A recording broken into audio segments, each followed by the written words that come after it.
Hello everyone, and welcome back to Midnight Horror. I know many of you use these videos to fall asleep, so before you drift off, I'd love it if you could leave a comment letting me know where you're listening from around the world. Also, don't forget to like and subscribe if you're enjoying the episodes. Story 1. Renting the old, quaint house for the summer felt like stepping into a different world. Nestled in the countryside, it was everything I'd hoped for, a perfect escape from the chaos of city life.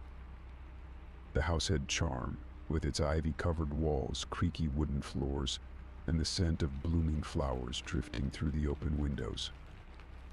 The days passed in a peaceful rhythm, each one filled with long walks through the surrounding fields, quiet evenings with a good book, and the simple pleasure of solitude.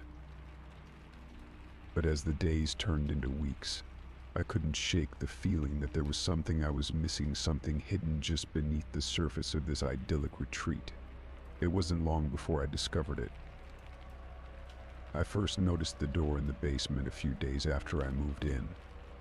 I had been storing some of my things down there, organizing boxes in the dim light cast by a single bare bulb hanging from the ceiling. The basement was unfinished, with concrete walls and a damp, musty smell that clung to the air. It was the kind of place that felt like it had secrets, and it wasn't long before I found one. The door was small, almost hidden in the shadows at the far end of the basement. It was made of heavy wood, with an old-fashioned brass handle that gleamed faintly in the dim light. Curious, I reached out to open it, but the handle wouldn't turn. It was locked. When I asked the landlord about it the next day, he was curt. "That room is off limits," he said, his voice leaving no room for argument. "It's not part of the rental agreement. Just leave it alone." His response only fueled my curiosity. What could possibly be in that room? I couldn't stop thinking about it.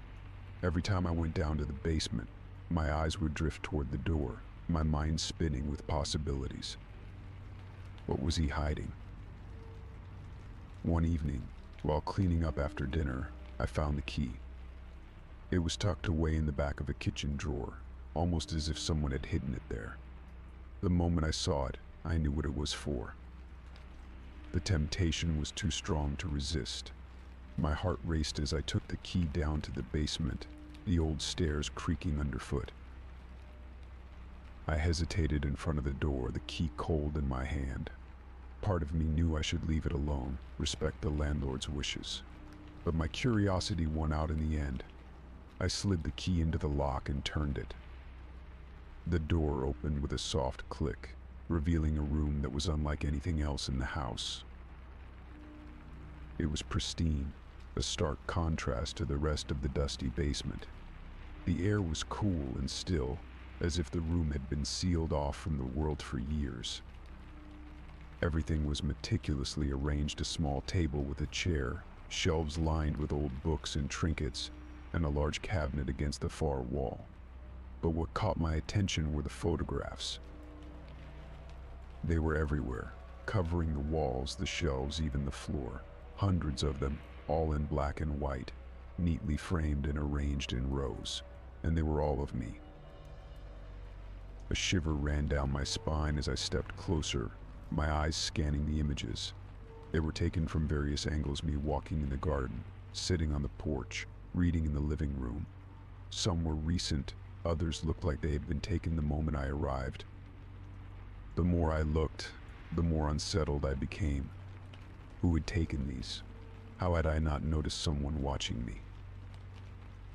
My breath quickened as I realized that some of the photos were from inside the house. There were pictures of me cooking in the kitchen, lounging in the living room, even sitting at the desk in the study. The angles were strange, almost voyeuristic, as if the photographer had been hiding in the shadows, waiting for the perfect moment to capture me. I couldn't bear it any longer. I backed out of the room, slamming the door shut behind me. My hands were shaking as I locked it and hurried back upstairs, the key heavy in my pocket. I shoved it back into the drawer where I had found it, as if returning it to its hiding place could somehow erase what I had seen. That night I barely slept. Every creak of the house, every rustle of the wind outside set my nerves on edge. I kept expecting to hear footsteps in the hallway, the sound of someone sneaking through the house. But the night passed in silence, the house as still as ever. The next morning I tried to convince myself that it had all been a mistake, a misunderstanding. Perhaps the photos had been left by a previous tenant, someone who had an unusual hobby. Maybe the landlord didn't even know about them. But deep down I knew that wasn't true. When I finally worked up the courage to return to the basement, the door to the locked room was just as I had left it. I stood there for a long moment, my hand on the key, debating whether or not to go back inside. Part of me wanted to leave it alone, to pretend I had never found it, but I had to know. I opened the door, and my breath caught in my throat. The room was exactly the same, except for one horrifying detail. The photographs had been replaced. The new ones were in color, the images sharp and clear, and they were all of me, asleep in my bed. My heart pounded in my chest as I looked at the photos, each one taken from a different angle, as if someone had been standing right next to me while I slept. The sheets were the same, the position of my body identical to how I remembered lying the night before. The realization hit me like a cold wave. Someone had been in my room while I slept. I stumbled back, nearly tripping over the threshold as I fled the room. The key slipped from my fingers, clattering to the floor, but I didn't care. I bolted up the stairs, my mind racing with fear. I had to get out of there. Within the hour, I had packed my things and was in my car, speeding away from the house as fast as I could. I didn't tell the landlord why I was leaving early, didn't even bother to ask for a refund. All I knew was that I couldn't stay there another night. As I drove away, I glanced in the rearview mirror, half expecting to see someone standing in the window, watching me leave. But the house remained still and silent, its secrets hidden behind its quaint exterior. I never found out who took those photos or why they were there. But the memory of that room and the feeling of being watched stayed with me long after I left.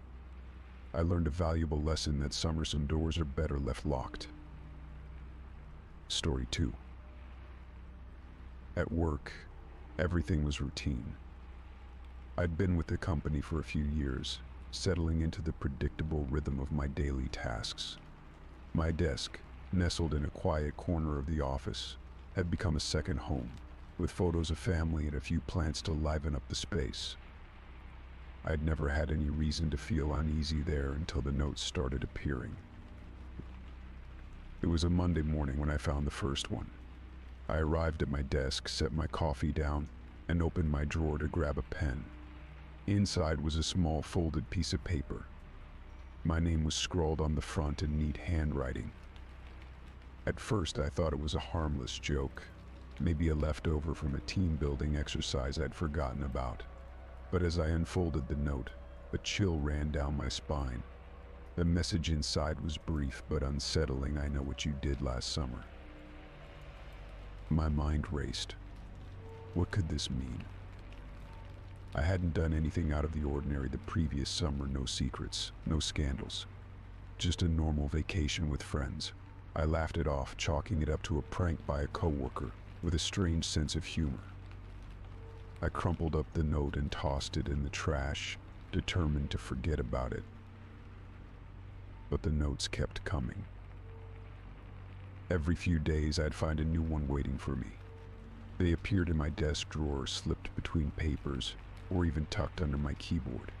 Each note was more personal, containing details that no one else should know. My childhood fears, my anxieties, even things I had never spoken aloud to anyone. The handwriting was always the same, perfectly neat, with a slight slant that was unfamiliar to me. The messages, however, were anything but neat. They hinted at my insecurities, my deepest fears, and always ended with a vague but unsettling statement, like I'm closer than you think or you can't hide from me. By the third note, I started to grow paranoid. I began looking around the office, trying to catch a glimpse of someone watching me or sneaking away from my desk, but nothing seemed out of the ordinary. Everyone went about their business as usual, oblivious to the turmoil churning inside me. I confided in a close friend at work, Sarah, hoping she might have some insight. She listened intently, her brow furrowed in concern. "Are you sure it's not just someone playing a prank on you?" she asked, trying to reassure me. But the look in her eyes told me she was just as unnerved as I was. "Maybe you should talk to HR," she suggested. So I did. I went to HR feeling a bit foolish but needing to do something to regain control over the situation.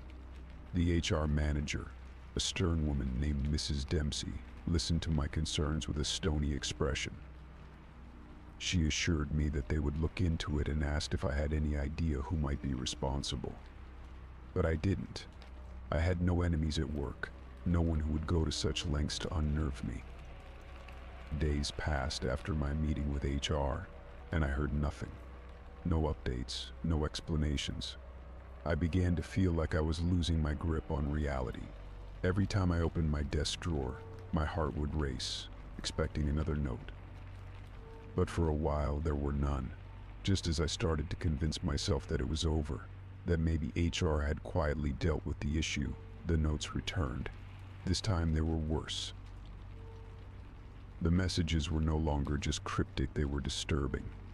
One note simply read, "I know you're scared," and another, "You're not safe here." The last straw came one Friday afternoon. It had been a long week, and I was exhausted. As I sat at my desk trying to focus on finishing a report, I opened my drawer to grab a file and found another note. My breath caught in my throat as I read it. "I'm watching you right now." The words sent a jolt of fear through me. I felt a sudden, intense pressure on my chest, like a weight pressing down. My hands trembled as I clutched the note, my mind racing. The room felt suffocating, and the air was thick with tension. I felt it a gaze on me, heavy and invasive. My heart pounded in my chest as I slowly turned around, expecting to find someone standing there, staring at me. But the office was empty. The cubicles were deserted, the usual hum of conversations and ringing phones replaced by an eerie silence. It was late in the afternoon, and most of my colleagues had already left for the weekend. The lights overhead flickered slightly, casting long shadows across the room. I stood up, my legs shaky, and walked around my desk, scanning every corner of the office. I checked behind partitions, peered into empty conference rooms, even looked out the windows, but there was no one. The feeling of being watched lingered, gnawing at me, but I couldn't find a single soul. My rational mind told me it was just my imagination, fueled by the paranoia the notes had stirred up. But a deeper, more primal part of me knew better. Unable to shake the fear, I gathered my things and left the office in a hurry. I didn't look back, afraid of what I might see or not see if I did. That weekend, I barely slept, haunted by the thought that someone out there knew me, knew my fears, and was toying with me. When Monday came, I dreaded returning to work. When I arrived, my desk was just as I had left it. I hesitated before opening the drawer, my heart pounding in my chest. But there was no new note, no sign that anything had been disturbed. For a brief moment, I felt a surge of relief until I noticed something else. The note from Friday was gone. The one that had said, "I'm watching you right now," I had left it in the drawer. But now it was missing. Someone had taken it. A cold dread settled in the pit of my stomach. Whoever was doing this was closer than I had ever imagined. I went back to HR, demanding answers, but Mrs. Dempsey seemed more annoyed than concerned. "We've checked the security footage," she said curtly. "No one has been tampering with your desk. Are you sure you didn't misplace the notes yourself?" Her words stung, and I left the office feeling more alone than ever. The notes had stopped, but the fear remained. I could no longer concentrate at work, always feeling on edge, always looking over my shoulder. I never found out who was behind the notes or how they knew such intimate details about my life, but the experience left a scar, a lingering sense of unease that I could never quite shake. Even now, I sometimes catch myself glancing over my shoulder, half expecting to see someone standing there, watching me from the shadows. Story 3. The first time the house alarm went off in the middle of the night, I dismissed it as a glitch. I had just moved into the old house a few weeks ago, and though the previous owner assured me that everything was in working order, I figured the alarm system was just showing its age. Groggy and half asleep, I shuffled downstairs to disarm the alarm, my heart pounding in my chest from the sudden jolt. I checked every window and door, making sure they were all locked and secure. Everything seemed fine, so I chalked it up to a technical error and went back to bed. But it didn't stop there.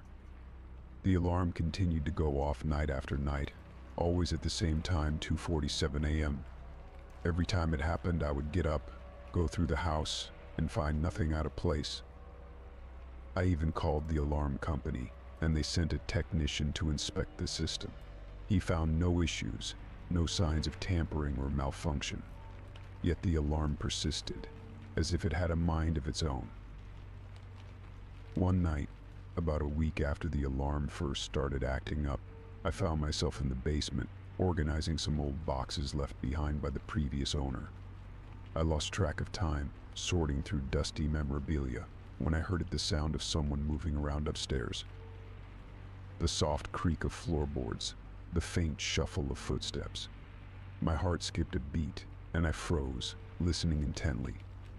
The footsteps were deliberate, not like the random settling of an old house, but the measured tread of someone walking through the rooms.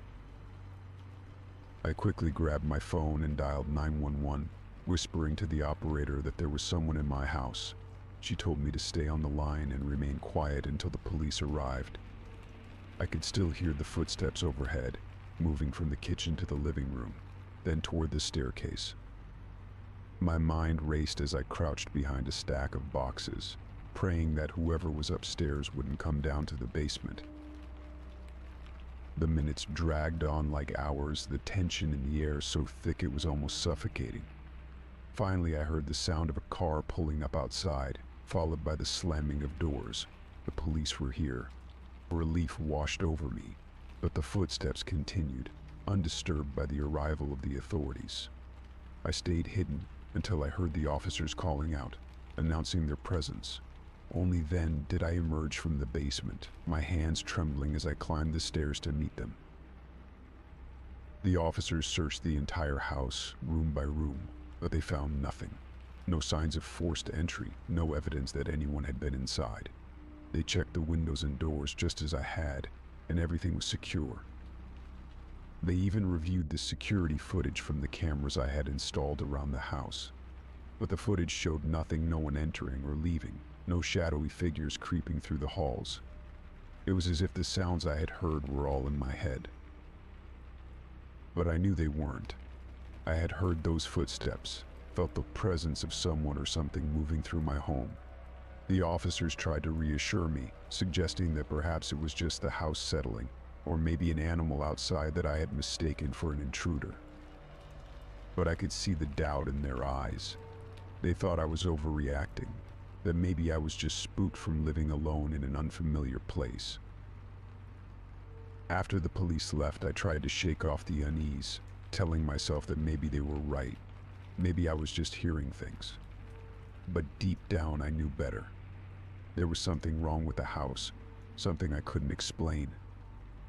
The alarm kept going off, always at 2:47 a.m., and every time it did, I felt that same cold dread wash over me.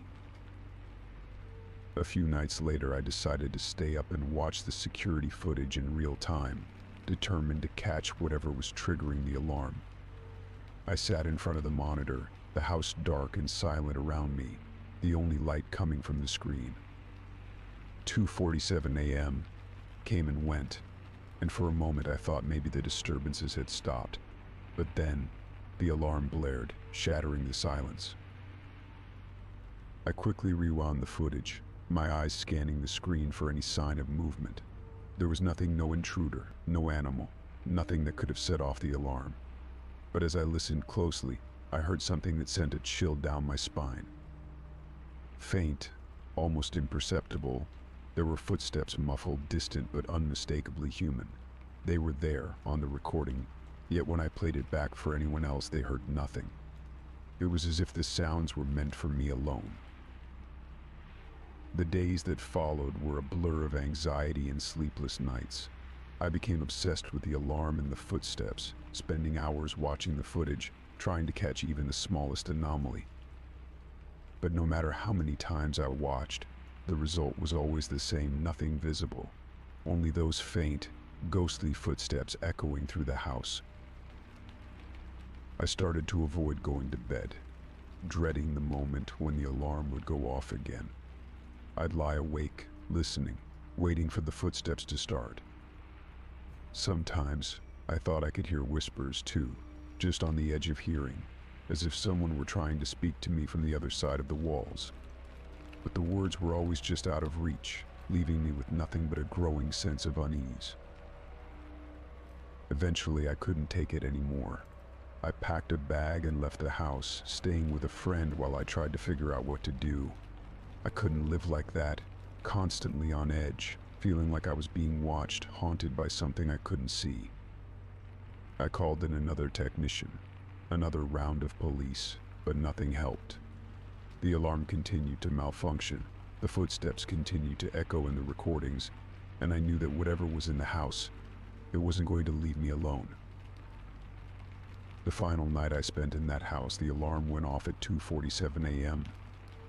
As usual, but this time, when I listened to the recording, the footsteps were louder, clearer, as if they were right beside me. And this time I heard something else, too, a low, guttural whisper, just one word, but it was enough to send me fleeing into the night. Leave.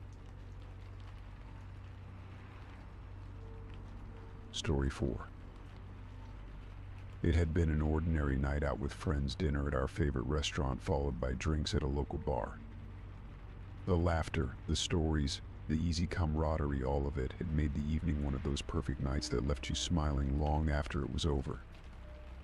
But that happiness shattered the moment I reached for my wallet the next morning and found it missing. At first I thought I had simply misplaced it. I retraced my steps, searching through my apartment, checking every pocket, every corner, every possible place it could have fallen. I even called the restaurant and the bar, hoping that someone had found it and turned it in. But it was nowhere to be found. As the day wore on, the sinking realization that my wallet was gone for good settled in. I had no choice but to report it stolen. I canceled my credit cards, filed a police report, and began the tedious process of replacing my ID and other important documents. The inconvenience was bad enough, but what truly bothered me was the thought of someone out there having access to my personal information, someone who could be using it for who knows what purpose. A few days later, as I was heading out for work, I noticed an envelope slipped under my front door.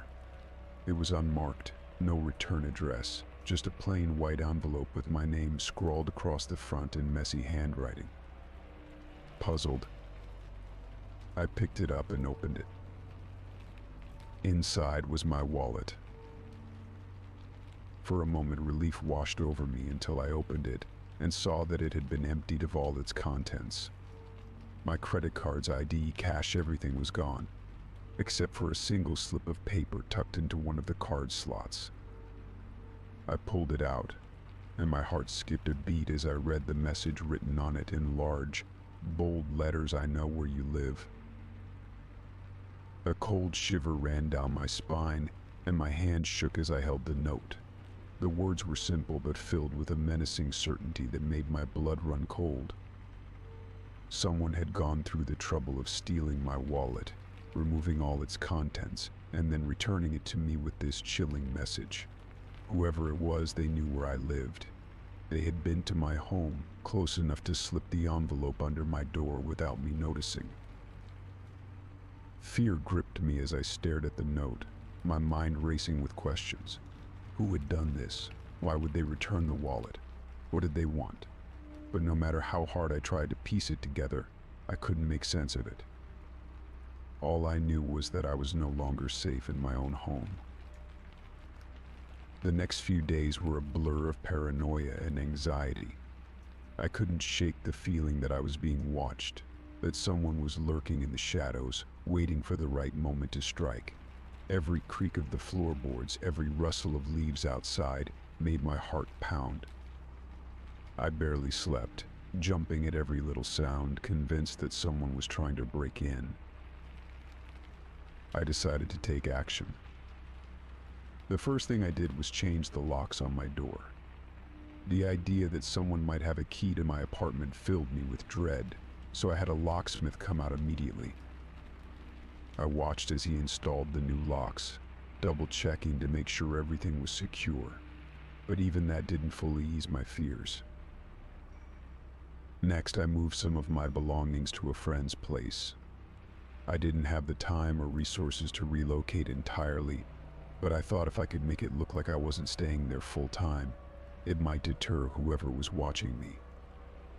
I packed up some clothes, important documents, and anything of value, and spent a few nights crashing on my friend's couch. But the fear followed me.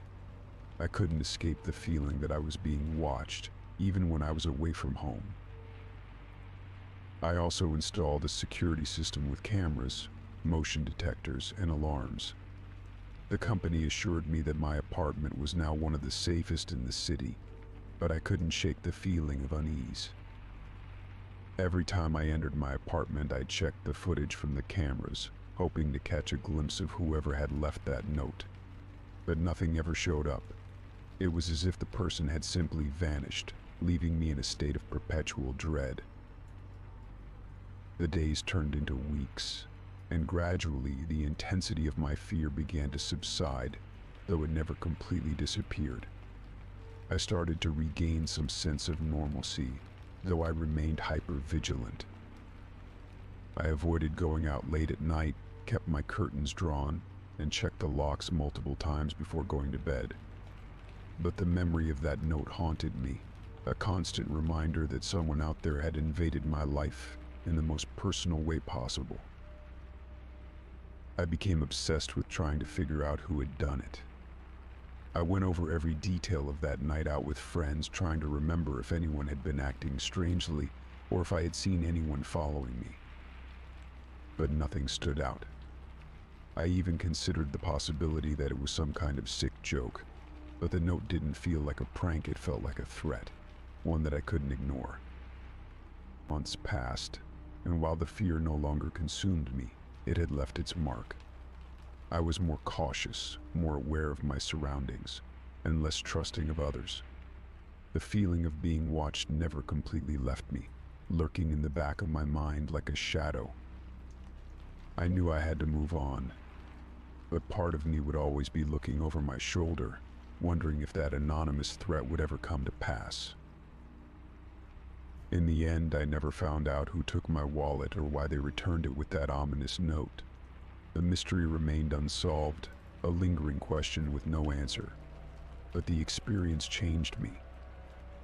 It made me realize how vulnerable we can be, how easily our sense of security can be shattered by a single, anonymous act.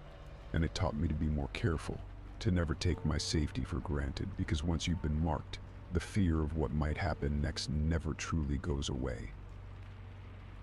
Story 5. The first text came on an ordinary Thursday afternoon. I was sitting at my desk finishing up some emails when my phone buzzed. I glanced at the screen and saw a message from an unknown number. I almost ignored it, thinking it was another spam message, but something made me pause. I opened it, expecting the usual nonsense, but what I read made my skin crawl. "Nice blue shirt today. You look good in that color. I frowned, looking down at my blue shirt. It wasn't an unusual outfit choice, and it could have been a coincidence, but something about the message felt off. How did this person know what I was wearing? I looked around the office, trying to spot anyone acting suspicious, but everyone was engrossed in their work. I dismissed it as a weird prank and went back to my tasks. But the messages didn't stop. Over the next few days, more texts came in, each one more unsettling than the last. They detailed my routines, places I'd been, and even conversations I'd had. One morning I received a text that read, "Did you enjoy your coffee at the corner cafe? The barista gave you an extra shot. Didn't she? I had indeed stopped at the cafe that morning, and the barista had given me an extra shot of espresso." My heart raced as I reread the message. How did they know that? I hadn't told anyone. At first, I tried to brush it off as a prank. Maybe a friend was playing a joke on me, or perhaps it was someone in the office who'd seen me at the cafe. But as the days passed, the messages grew more specific, more personal. They started predicting things that would happen to me, minor accidents, small misfortunes that, while not life-threatening, were certainly unsettling. One day, as I was leaving for work, I received a text, "Be careful on your way out. You might trip on the last step." I paused at the door, my hand hovering over the handle. The last step of the staircase had always been a bit tricky, but I'd never tripped on it before. I shook my head, telling myself I was being paranoid. But as I descended the stairs, I hesitated at the last step, and in my hesitation I lost my balance. I stumbled, catching myself on the banister just in time. My heart pounded in my chest as I reached the bottom, the words of the text echoing in my mind. I decided to take action. I tried tracing the number, but every attempt led to a dead end. It was as if the number didn't exist, a ghost in the system. I reported the text to the police, but without any real threat, they couldn't do much. They suggested I change my number, but I hesitated. Part of me wanted to know who was behind this. The idea that someone was watching me, knowing so much about my life, was terrifying, but I also needed answers.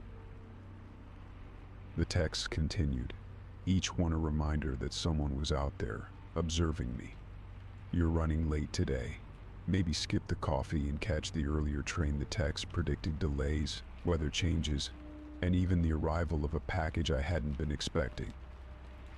I started feeling like I was losing my grip on reality. How could someone know so much? How could they predict these things with such accuracy? I began to withdraw, avoiding my usual routines, hoping to throw off whoever was watching me. I changed my commute, stopped going to my favorite spots, even started taking different routes home. But the texts followed me, commenting on my new routines, almost as if they were taunting me for trying to escape. "Nice try with a detour, but I still see you." Sleep became elusive. Every time my phone buzzed, my heart would race, and I'd dread what I might read. The constant anxiety wore me down, and I found myself jumping at shadows, seeing threats where there were none. I even considered leaving town for a while, but I couldn't shake the feeling that whoever was sending the text would still find me, no matter where I went. Then, just as abruptly as they had started, the text stopped. I noticed it one day when I realized that I hadn't received a message in over 24 hours. At first, I felt a sense of relief, thinking that maybe finally it was over. But the relief was short-lived, replaced by a gnawing sense of unease. Why had they stopped? Had they moved on to someone else, or was this part of some larger plan? The days turned into weeks, and still there were no more texts. I began to relax, though the memory of those weeks of torment lingered. The silence, however, was almost worse than the texts themselves. I found myself constantly on edge, waiting for the next message, the next sign that someone was still watching, but nothing came. As the weeks passed, I tried to return to my normal life, but the knowledge that someone had known so much about me, had predicted so many of my movements, weighed heavily on me. I became more cautious, more guarded, not just with my routines, but with the people around me. The experience had shaken me to my core, leaving a scar that time would never fully heal. One night, months later, I was sitting alone in my apartment, the memory of the texts a distant, but ever-present, shadow in my mind. My phone buzzed on the table, and I froze, my breath catching in my throat. I stared at the screen, the familiar anxiety flooding back in an instant. But when I picked it up, it was just a notification from a friend, nothing more. I let out a shaky breath, trying to calm my racing heart. But as I set the phone down, a single thought lingered, chilling me to the bone. Somewhere out there, someone still knew too much about me. Story 6. When I first moved into my new neighborhood, I was thrilled. The tree-lined streets, well-kept lawns, and friendly faces made it feel like the perfect place to start fresh. My small house at the end of the cul-de-sac felt cozy and inviting, and I quickly settled into a comfortable routine. The neighbors were welcoming, especially the man living next door. He introduced himself as Alan, a middle-aged man with a warm smile and a seemingly genuine interest in helping me get acclimated to the area. At first, I appreciated Alan's friendliness. He offered to help with my yard work, invited me over for coffee, and provided recommendations for local services. It was nice to have someone so willing to lend a hand, especially when you're new to a place. We'd chat occasionally over the fence, and he always seemed eager to learn more about me, where I worked, my hobbies, and even my family background. I found his interest a bit excessive, but I dismissed it as harmless neighborly curiosity. However, as the weeks passed, Alan's behavior began to shift from friendly to unsettling. He started asking increasingly personal questions. He wanted to know the details of my work schedule, the names of my friends, and even why I wasn't dating anyone. His questions were intrusive, and I began to feel uncomfortable with how much he wanted to know about my life. There was something about the way he asked, an intensity in his eyes that made me uneasy. I tried to distance myself, making excuses when he invited me over or tried to engage in long conversations, but Alan was persistent. He always seemed to be outside when I left for work or returned home, waving and calling out to me as if he were watching for my comings and goings. The feeling that he was always there, always watching, became harder to shake. Then one day I found something that made my blood run cold. It was a Sunday morning, and I was tidying up my front porch, arranging the flower pots that lined the steps. As I bent down to move one of the pots, something metallic caught my eye. Hidden behind the leaves was a small black object. I picked it up, and my heart skipped a beat when I realized what it was: a camera. A tiny, discreet camera, positioned perfectly to capture everything happening at my front door. My hands trembled as I held the camera, a sickening feeling of violation washing over me. Someone had been watching me, recording my every move as I entered and left my home. The sense of safety I had once felt in my own space was shattered in an instant. I didn't want to believe it, but the more I thought about it, the more it made sense. Alan's odd behavior, his obsession with my routine, it all pointed to him. But why? What was he hoping to gain by invading my privacy like this? The questions swirled in my mind, each one more disturbing than the last. With a deep breath, I decided I couldn't ignore it. I needed answers. I marched over to Alan's house, camera in hand, and knocked on the door. When he opened it, his expression shifted from surprise to something else, something I couldn't quite place. "I found this," I said, holding up the camera. It was hidden behind a flower pot on my porch. "Care to explain?" For a moment, Alan's face was blank. as if he was processing the situation. Then, he let out a nervous laugh. "Oh, that? Security purposes? You've been spying on me? That's not normal, Alan. That's not okay." Alan's smile faltered, and his eyes took on a pleading look. "I didn't mean to upset you. I was just trying to look out for you. You're new here, and I thought it would be good to keep an eye on things.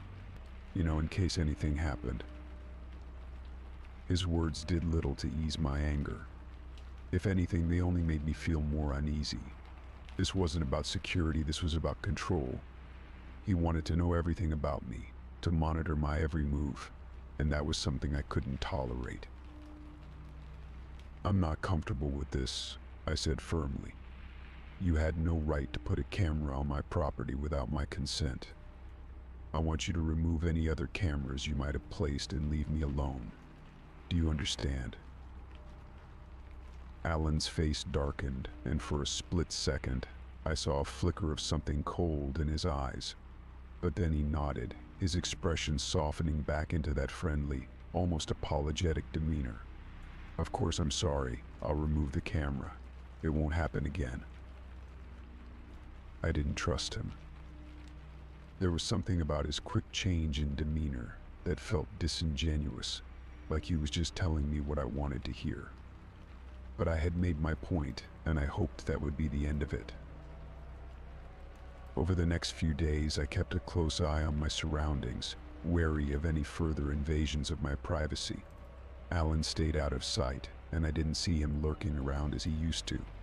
But the sense of unease didn't fade. I couldn't shake the feeling that I was being watched, even when there was no one around. That's when I decided it was time to move. The thought of staying in a place where someone had violated my privacy so blatantly was too much to bear. I found a new apartment across town and packed my things as quickly as I could. As I drove away from that house for the last time, I felt a mixture of relief and lingering fear. Moving was the right choice, but the experience had left a lasting mark. The idea that someone had been watching me so closely, so obsessively, was haunting. Even in my new home, far from Alan's prying eyes, I found myself constantly checking the windows, scanning for hidden cameras, and feeling a chill whenever I thought I saw a shadow move outside. Alan was just a neighbor, a man who had seemed friendly and harmless at first. But beneath that facade was something darker, something that made me question everyone around me, wondering what secrets they might be hiding behind their smiles. Story 7. It started innocently enough, just a small annoyance that I shrugged off without much thought. My phone would ring late at night, always from an unknown number. At first I assumed it was some telemarketer who had managed to slip through my call filters, or perhaps someone dialing the wrong number. When I answered, there was nothing but silence on the other end. I would wait a few seconds, say hello a couple of times, and then hang up when no one responded. It was strange, but I didn't think much of it. The calls persisted, always at odd hours. They came just as I was settling into bed, my eyes heavy with sleep. It wasn't every night, but often enough that I began to dread the sound of my phone ringing. Each time, the same routine played out. My phone would light up, I would answer, and there would be nothing but silence on the other end. After a week of this, I decided to trace the number. I figured it couldn't hurt to know who or what was behind these calls. I used one of those online services that claimed to trace unknown numbers, but when the results came back, they showed nothing. No name, no address, not even a location. It was as if the number didn't exist. That should have been my first clue that something was wrong, but I dismissed it as just another glitch in the system. The next night, the calls continued, but something had changed.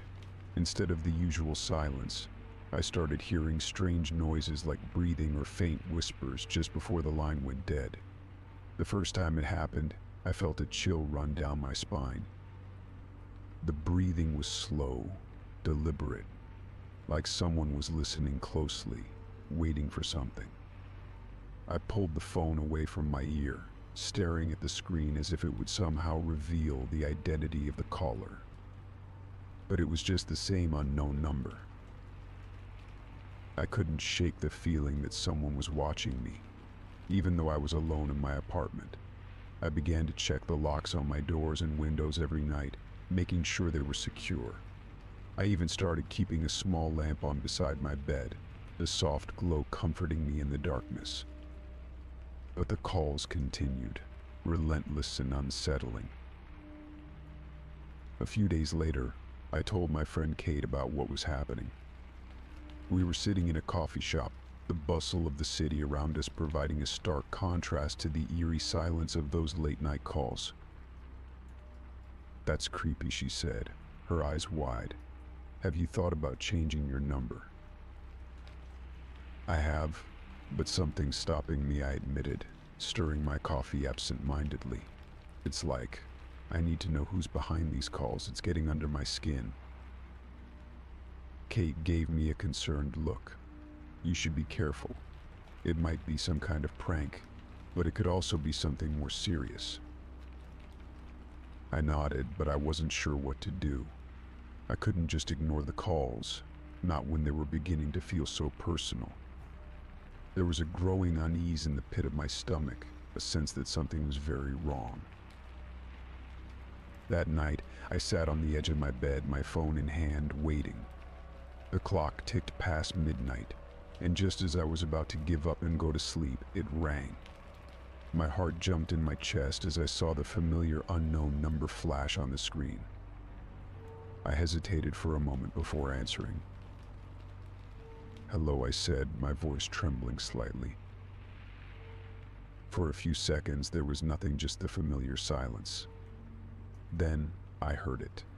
The breathing. Slow, steady, and unnervingly close. It sent shivers down my spine, my body tensing as I strained to hear anything else. "Who is this?" I demanded, trying to keep my voice steady. "Why are you calling me?"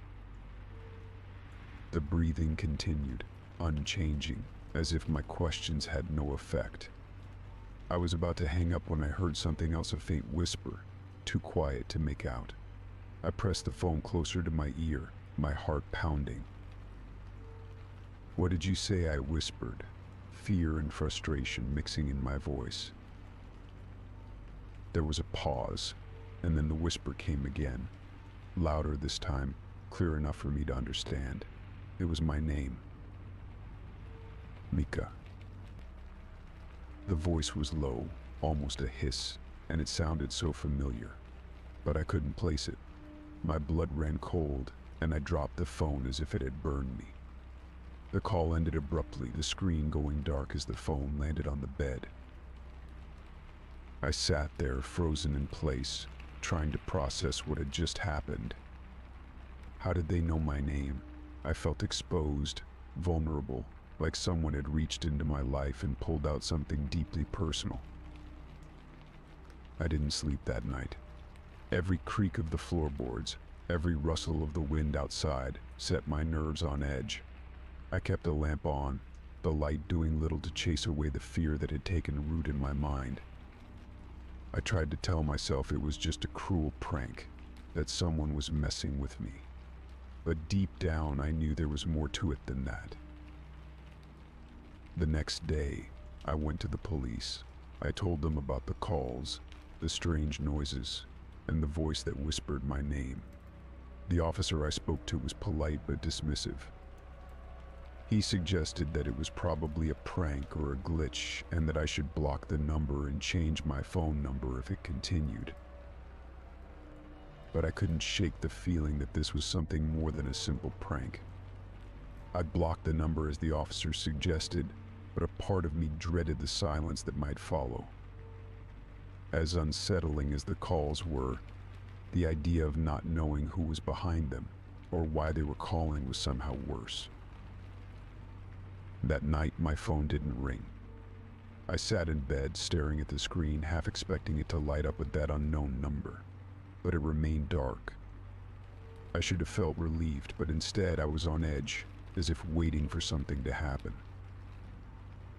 Just as I was starting to drift off to sleep, my phone buzzed with a text message. My heart skipped a beat as I reached for it, my fingers trembling.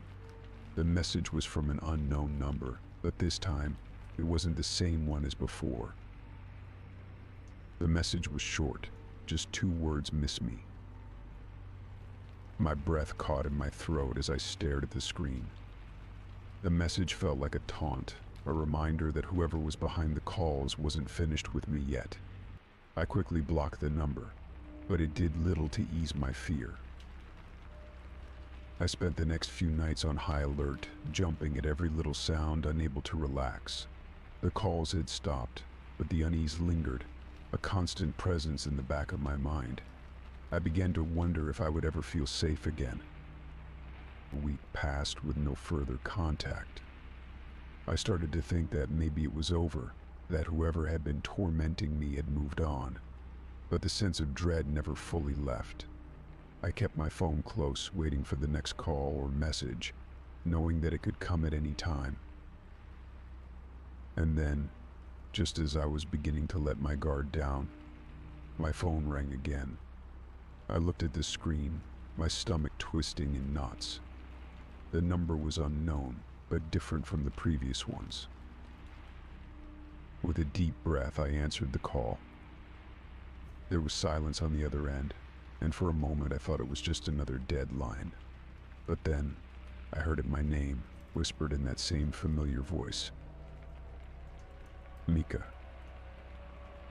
I hung up immediately, my heart racing. Whoever it was, they weren't done with me yet. I knew then that this wasn't just a random prank. Someone was watching me, someone who knew my name, my habits, my life. And they weren't going to stop. The calls continued, each one more terrifying than the last. I stopped answering, but they kept coming, relentless and unnerving. The whispers became more frequent, the breathing more labored, as if whoever was on the other end was getting closer and closer. I changed my number, but it didn't help. The calls still found me, no matter what I did. I couldn't escape the feeling that I was being hunted, that someone was out there, watching and waiting. I don't know who they are or what they want, but I know one thing for sure: they're not going to stop. Not until they get what they're after. And that's the most terrifying part of all. Story 8. It started on a rainy Tuesday afternoon. I had just gotten home from work, soaked from the downpour, when I noticed a package sitting on my doorstep. There was no return address, no tracking information, just my name scrawled in a hurried, almost illegible script. Puzzled, I brought it inside and placed it on the kitchen table. The cardboard was damp from the rain, and I hesitated for a moment before deciding to open it. Inside, nestled among crumpled newspaper, was a doll. It was unlike any doll I had seen before. Its eyes were wide and unblinking, with a fixed, eerie smile that sent a shiver down my spine. The clothes it wore were old-fashioned, a frilly dress that seemed out of place in time. The entire thing gave off an unsettling vibe, but what caught my attention most was the note that accompanied it. "I've been waiting for you." Those 5 words, written in the same hurried script as my name on the box, made my stomach churn. The message was simple but deeply unnerving. I hadn't ordered any doll, and I had no idea who would send such a thing to me, let alone with such a cryptic note. The whole situation felt wrong.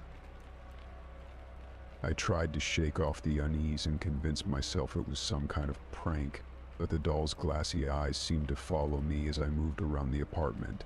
Unable to bear its presence any longer, I decided to throw it away.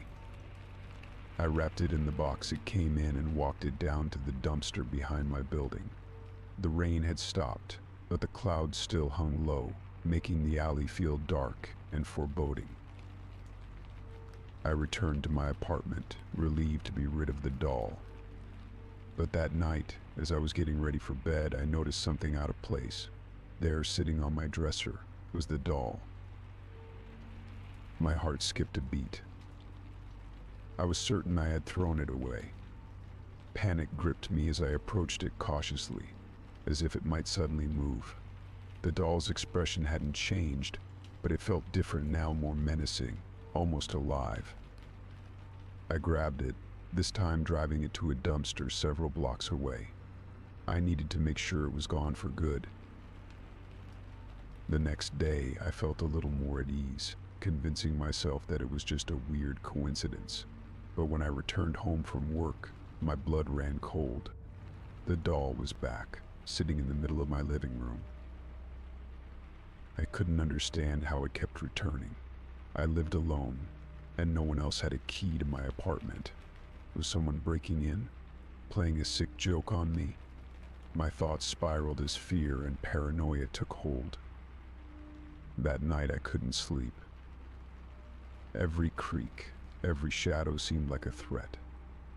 The doll sat in the corner of the room, its unblinking eyes fixed on me. The following morning I received an email from an address I didn't recognize. The subject line read, "Keep the doll or face the consequences."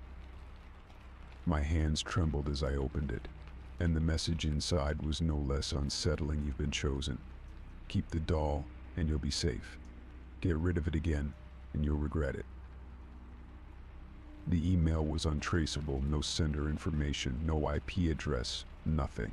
I felt trapped. Whoever was behind this knew where I lived, how to contact me, and possibly even my daily routine. The thought of someone watching me, knowing every move I made, sent me into a full-blown panic. I tried to ignore the email, but the warning lingered in the back of my mind, making it impossible to think clearly. Over the next few days, more emails followed, each one more threatening than the last. "You can't escape one read." Another said, "The doll belongs to you now. Don't defy its will." The messages were relentless, eroding my sense of safety and sanity. I tried blocking the address, but the emails kept coming, always from a different untraceable source. Desperate, I contacted the authorities. I showed them the doll, the emails, and explained everything that had been happening. The officers listened, but I could see the skepticism in their eyes. They filed a report, but without any concrete evidence or a suspect, there was little they could do. They assured me they would patrol the area more frequently, but it did little to ease my growing paranoia. The feeling of being stalked, of someone or something watching me, became overwhelming. I started noticing odd things around my apartment, objects slightly out of place, doors that I swore I had locked left ajar, and the doll, always the doll, never where I had last left it. It seemed to appear in different rooms as if it moved on its own. Sleep became a distant memory. I was constantly on edge, jumping at every sound, every unexpected movement. The doll's presence was oppressive, its eyes following me no matter where I went. The emails had stopped, but their message was clear: the doll was mine, and there was nothing I could do about it. One night, after another fruitless attempt to sleep, I awoke to the sound of soft whispering. The room was dark, but the whispers were unmistakable, growing louder and more insistent. I sat up in bed, heart pounding, and there it was, the doll, sitting on my bedside table, closer than it had ever been before. The whispers stopped the moment I looked at it. In the silence that followed, I realized that I couldn't live like this anymore. Whether it was a curse, a prank, or my own mind playing tricks on me, I had to get rid of the doll for good. I couldn't let it control my life any longer. The next morning, I packed a bag and left my apartment, driving out of town to a remote area. I brought the doll with me, making sure it was securely wrapped and hidden in the trunk. I found an old, abandoned quarry, far from any roads or homes, and buried the doll deep within the earth, covering it with heavy rocks and debris. I hoped that by leaving it in such an isolated place, I could finally break free of whatever hold it had over me. I returned home feeling a mix of relief and fear. The doll was gone, but the memories lingered. For weeks, I couldn't shake the sensation that I was being watched, that at any moment, I might find the doll waiting for me again. But as time passed, the feeling slowly began to fade. Eventually, I moved to a new apartment, hoping to leave the whole experience behind. But every now and then, I still catch myself glancing over my shoulder, expecting to see those unblinking eyes staring back at me. Story 9. It all started with the lock on my apartment's front door. For months it had been working fine, a simple twist of the key securing my home. But then, almost imperceptibly at first, it began to malfunction. I'd come home to find the door ajar, despite my clear memory of locking it before I left. At first I thought it might just be a fluke, perhaps a misalignment or a minor glitch. However, as days passed, the problem became more pronounced. The door would randomly unlock itself, leaving me with an unsettling feeling each time I walked into my apartment. Determined to solve the issue, I decided to replace the lock. I purchased a new, high-quality deadbolt from a reputable store, convinced that this would put an end to my troubles. Installing the new lock was straightforward, and I felt a sense of accomplishment once it was in place. The lock clicked smoothly and securely, and I was confident that my apartment was once again safe. But as the days went by, the problem persisted. The new lock seemed to work fine at first, but soon enough, I began noticing the same issue. The door would be open when I returned home, despite my best efforts to ensure it was properly secured. I tried to reassure myself that it was just a coincidence or perhaps my own paranoia. But the nagging feeling that something was wrong grew stronger. One night, as I slept soundly, I was jolted awake by a strange noise. My mind raced, trying to place the sound that had disturbed my sleep. It was a low, repetitive creaking like a door moving on its hinges. My heart began to pound as I sat up in bed, listening intently. The sound was faint but unmistakable. I got up cautiously and walked toward the living room. When I reached the hallway, my breath caught in my throat. The front door was wide open, the darkness of the corridor outside starkly contrasting with the dim light of my apartment. I could hardly believe what I was seeing. I rushed over to close the door, my hands shaking as I locked it securely. Panic surged through me as I took in the scene before me. The living room was a mess. Cushions were thrown off the couch, books were scattered across the floor, and drawers had been pulled open, their contents strewn about. It was as if someone had been rifling through my belongings, searching for something. My pulse raced as I scanned the apartment for any sign of an intruder. Everything else seemed to be in place, but the disarray was unsettling. I spent the rest of the night on edge, jumping at every creak and groan of the building. In the morning, I decided to talk to my neighbors, hoping someone might have seen something unusual. I went door to door, describing the situation and asking if they had noticed anything out of the ordinary. Most of them looked at me with concern but shook their heads, indicating that they hadn't seen or heard anything unusual.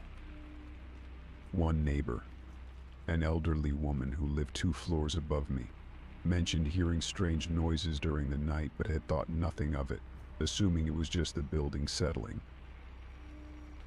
With no answers from my neighbors, I was left with a growing sense of unease. The problem with the door continued. Despite my best efforts to secure it, it would still unlock itself. I began to question my own sanity. Was I missing something? Had I overlooked a detail? I scrutinized the lock mechanism, checked the door frame, and even called a locksmith to ensure everything was functioning correctly. Each time they assured me that everything was in order. but the issue persisted. As weeks went by, the situation grew increasingly unnerving. The feeling of being watched became almost palpable. I started avoiding leaving my apartment for long periods and would often return early to check on things. Each time I would find the door slightly open and my belongings in disarray. The disturbances seemed to happen most often at night, which only added to my anxiety. One particularly unsettling night, I awoke to the sound of someone moving around in my apartment. I could hear footsteps, muffled and hesitant, echoing through the living room. My heart raced as I lay frozen in bed, listening to the noises. I mustered the courage to get up and check, but when I emerged, the apartment was eerily quiet. The door was shut, and everything seemed to be in place. It was as if the disturbances had never happened. I began to feel a growing sense of paranoia. Was someone trying to gain access to my apartment, or was it all in my head? I started to install additional security measures, cameras, a motion sensor, and even a temporary bar to reinforce the door. Despite these precautions, the problem remained. The door would still unlock itself, and my belongings would still be scattered, though nothing was ever stolen. In the end, I decided to move out, unable to bear the constant anxiety and the creeping sense that someone or something was trying to invade my space. My new apartment, with its solid locks and quiet corridors, felt like a sanctuary. The sense of security returned, but I couldn't shake the memory of those unsettling nights. The door, which had once been a simple barrier, had become a symbol of something far more sinister. And though I tried to put it behind me, the echoes of those disturbed nights lingered in the back of my mind, a haunting reminder of the fear that had taken root in my old apartment.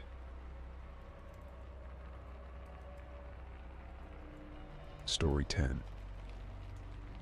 It started with the little things. I didn't think much of it at first. Who does? It's easy to misplace a set of keys or the remote control. Everyone has those moments of forgetfulness, right? You put something down, get distracted, and then spend half an hour retracing your steps trying to remember where you left it. But then it kept happening. One evening, I came home from work, tossed my keys onto the kitchen counter, and went about my usual routine, changing out of my work clothes, checking the mail, and settling in to watch some TV. But when I went to grab the remote, it wasn't on the coffee table where I always left it. I checked the couch cushions, the floor, even the kitchen counter where I had just been. It was gone. Frustrated, I searched the entire living room, growing more agitated by the minute. I could have sworn I left the remote right there, in its usual spot. But after nearly an hour of looking, I gave up. The next morning, there it was, sitting neatly on the coffee table, exactly where I'd been sure it wasn't the night before. A sense of unease settled in my chest, but I pushed it aside. I had probably just overlooked it, too tired to notice in the dim light. But that explanation didn't sit right with me. Still, I forced myself to move on. Then it happened again. And again. My keys, the remote, a pair of reading glasses, a book one bin in the middle of all of them disappeared, only to reappear later in the most obvious of places, right where I'd already searched. It was maddening. Every time, I felt a little more like I was losing my mind. I started questioning my own memory, wondering if I was really as forgetful as it seemed. But the part that gnawed at me most was the growing feeling that this wasn't just forgetfulness. It was deliberate. It felt as though something was moving my things on purpose, playing with me. The thought made my skin crawl, but I tried to shake it off. What else could it be? I lived alone, after all. Then one day I reached into a kitchen drawer for a pen and found something else instead. A folded piece of paper tucked neatly beneath the silverware tray. My heart skipped a beat as I unfolded it, dreading what I might find. The note was handwritten, in a neat, almost elegant script you'll never find what you're looking for. I stared at the words, my mind reeling. My breath caught in my throat, and a cold sweat broke out on my forehead. This wasn't some prank. This was real. Someone had been in my house. Someone had written this and left it for me to find. The implications hit me all at once. I wasn't just misplacing things. Someone had been moving them, watching me search, and leaving this note to taunt me. I stood frozen in the kitchen, clutching the note, my eyes darting around the room, as if expecting to see someone lurking in the shadows. But there was no one. The house was as still and silent as ever. But the silence felt different now, heavy, oppressive, as if the walls themselves were closing in on me. I spent the rest of the day checking every corner of my house, looking for signs of an intruder. I checked windows, doors, even the vents, but found nothing. Everything was locked, secure, just as it had been. Yet the note remained in my hand, an undeniable sign that someone had been here. I couldn't bring myself to sleep in the house that night. The thought of staying there, alone, with the possibility of someone watching me, was unbearable. I packed a bag and checked into a hotel, telling myself I just needed some time to think, to figure out what to do next. Over the next few days, I avoided going home as much as possible. I contacted the police, who came by to inspect the house. They found no signs of forced entry, nothing unusual, and certainly no evidence of anyone else being in the house. They suggested I might have misplaced the note myself, or that it could have been left by a previous tenant. But I knew that wasn't the case. I had lived there for years, and that note wasn't there before. The police left, and I was alone again. Alone with the growing sense that I was being watched. I became hyper-aware of every sound, every creak of the floorboards, every rustle of the wind outside. I jumped at shadows, flinched at my own reflection, and barely slept. Despite my fear, I had to return home eventually. I couldn't stay at the hotel forever. But when I walked through the front door, I was hit with a wave of dread. The house didn't feel like mine anymore. It felt like a stranger's, like it belonged to someone or something else. I tried to go back to my normal routine, but nothing felt normal. I couldn't shake the feeling of being watched, the sense that my every move was being observed. The missing items continued to vanish and reappear, always in places I was sure I hadn't left them. It was driving me to the brink of madness. Then one evening, after yet another fruitless search for my missing keys, I found another note. This one was in the same drawer, folded neatly like the first. My hands trembled as I opened it, my heart pounding in my chest. "Stop looking." I dropped the note as if it had burned me, my pulse racing. The message was clear. Whoever or whatever was doing this didn't want me to figure it out. I didn't know what would happen if I did, but I was certain I didn't want to find out. I packed my bags that night. I left the house, unable to live in this suffocating atmosphere any longer. As I drove away, I glanced in the rearview mirror and thought I saw a shadow moving in one of the upstairs windows. But I didn't stop. I didn't look back. I don't know what was in that house, and I don't want to know. I've moved far away, started fresh, and I've done my best to forget what happened. But sometimes late at night, when the house is quiet, I still feel like I'm being watched. And I can't help but wonder if whatever was in that house followed me, waiting for the right moment to strike again. Story 11. The crisp morning air invigorated me as I set out on my usual jogging route, the rhythmic pounding of my feet on the pavement a comforting routine. It was a beautiful morning, the kind that promised a day full of possibility. The neighborhood was just beginning to stir, with a few early risers tending to their gardens or walking their dogs. I was lost in the simplicity of the moment when I first noticed him. He was a man in a hooded jacket, standing at the edge of the park. At first, I dismissed him as just another passerby, but there was something unsettling about the way he stood there, unmoving and silent. His hood was pulled low over his face, casting his features in shadow. I couldn't shake the feeling that he was watching me, but when I glanced back, he simply remained still, his gaze hidden. The next day, the same man appeared again, this time standing near the corner of my usual route. His presence was more pronounced this time, his form stark against the early morning light. He was in the same hooded jacket, and though I couldn't see his face, I could feel his eyes on me. I quickened my pace, trying to push the uneasy feeling away. Maybe it was just my imagination, or perhaps a coincidence. But the pattern was unmistakable each day. He appeared in a different spot along my route, always at the periphery of my vision, always watching. I began to feel a creeping sense of paranoia. Was he following me? Or was I simply becoming overly sensitive to his presence? The fact that he never approached or said anything only added to the eerie feeling. He was like a shadow, always there but never quite engaging. The more I tried to ignore him, the more his presence seemed to loom over my runs. One morning, as I pushed through my routine, I saw him again, but this time he was in my neighborhood. I had ventured miles from my usual jogging route, taking a different path through unfamiliar streets, hoping to shake off the feeling of being followed. And yet there he was, standing on the sidewalk just ahead of me, his hood pulled low and his posture as unnerving as ever.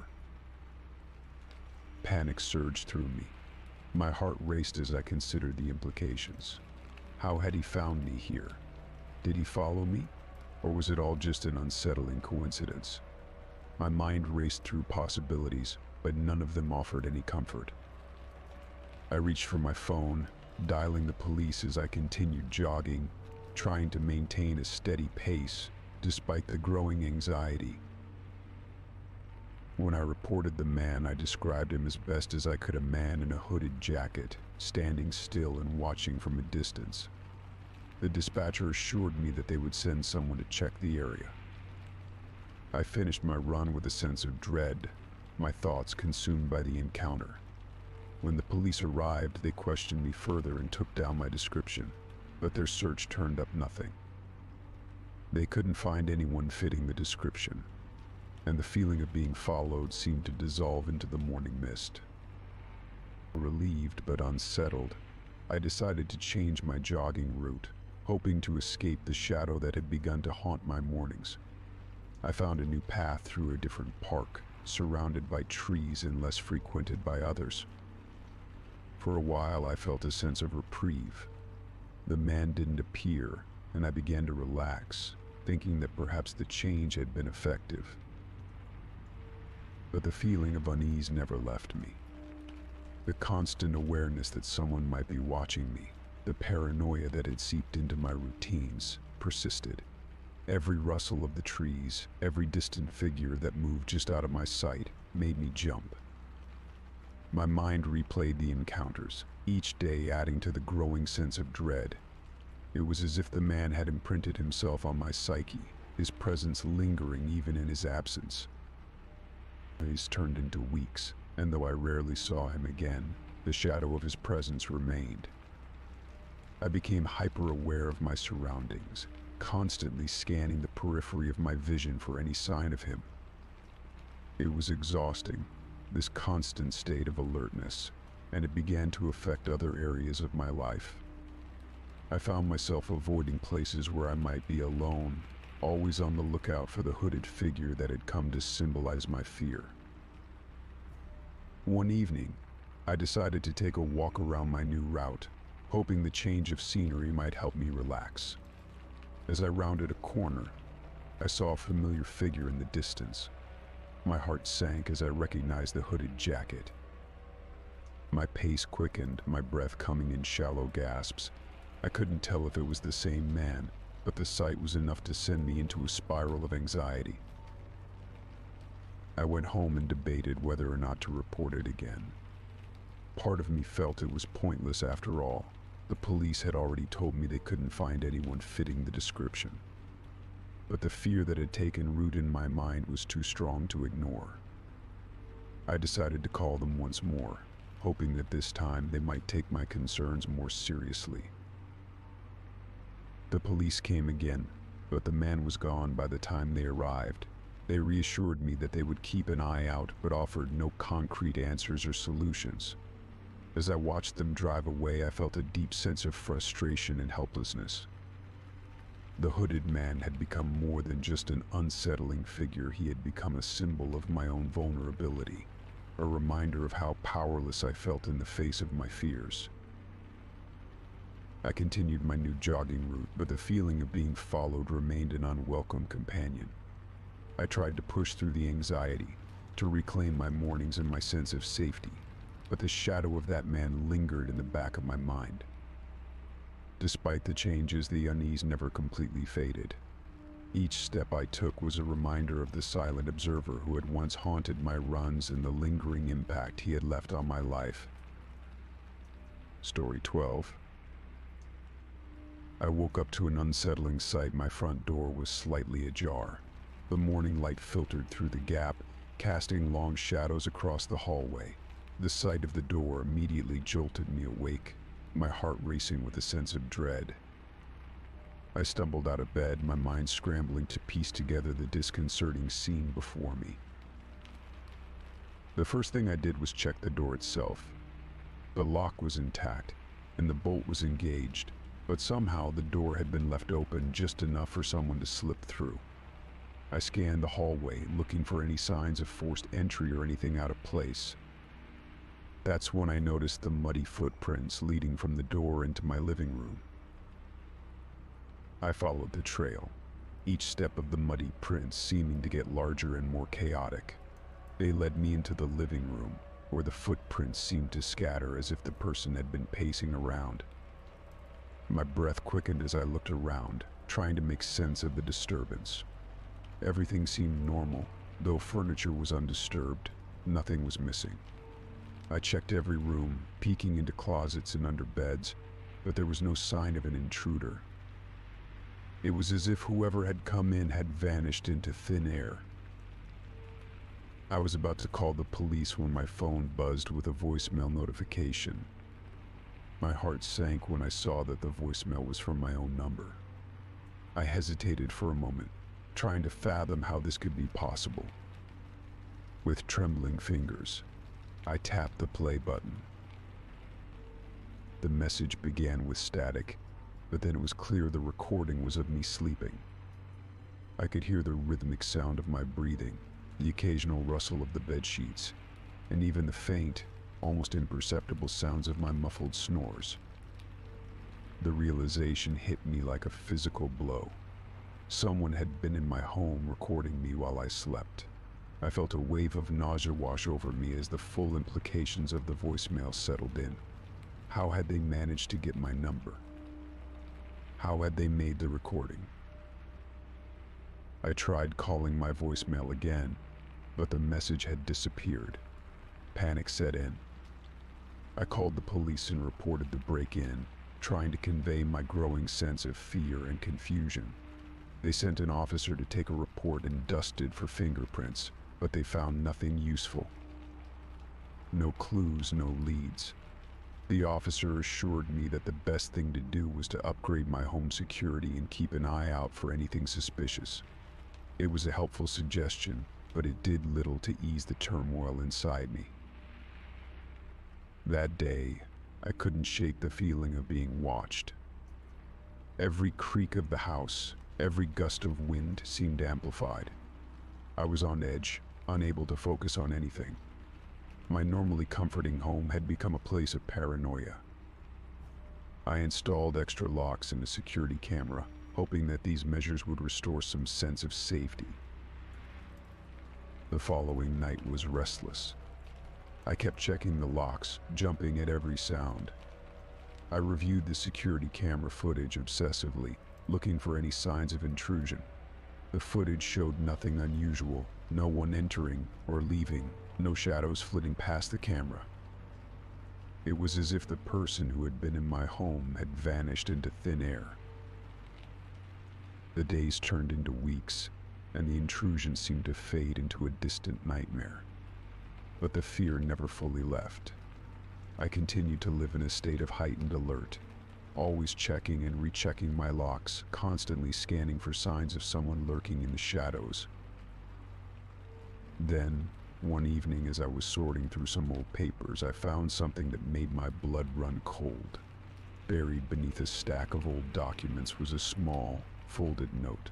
My hands trembled as I unfolded it. The message was short, scrawled in a familiar handwriting. "I know where you live. I'm always watching." The note sent me into a spiral of anxiety. The same handwriting from the previous notes, neat, unsettling.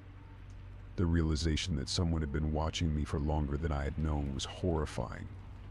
I immediately contacted the police again, but they could offer no new solutions. The note was too vague, too insubstantial to provide any concrete leads. My paranoia reached new heights. I became obsessed with my security system, checking it every few hours. I installed motion detectors and additional cameras, turning my home into a fortress of surveillance.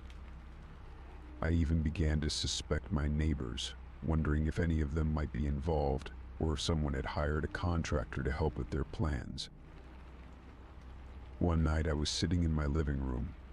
The lights dimmed, trying to relax with a book.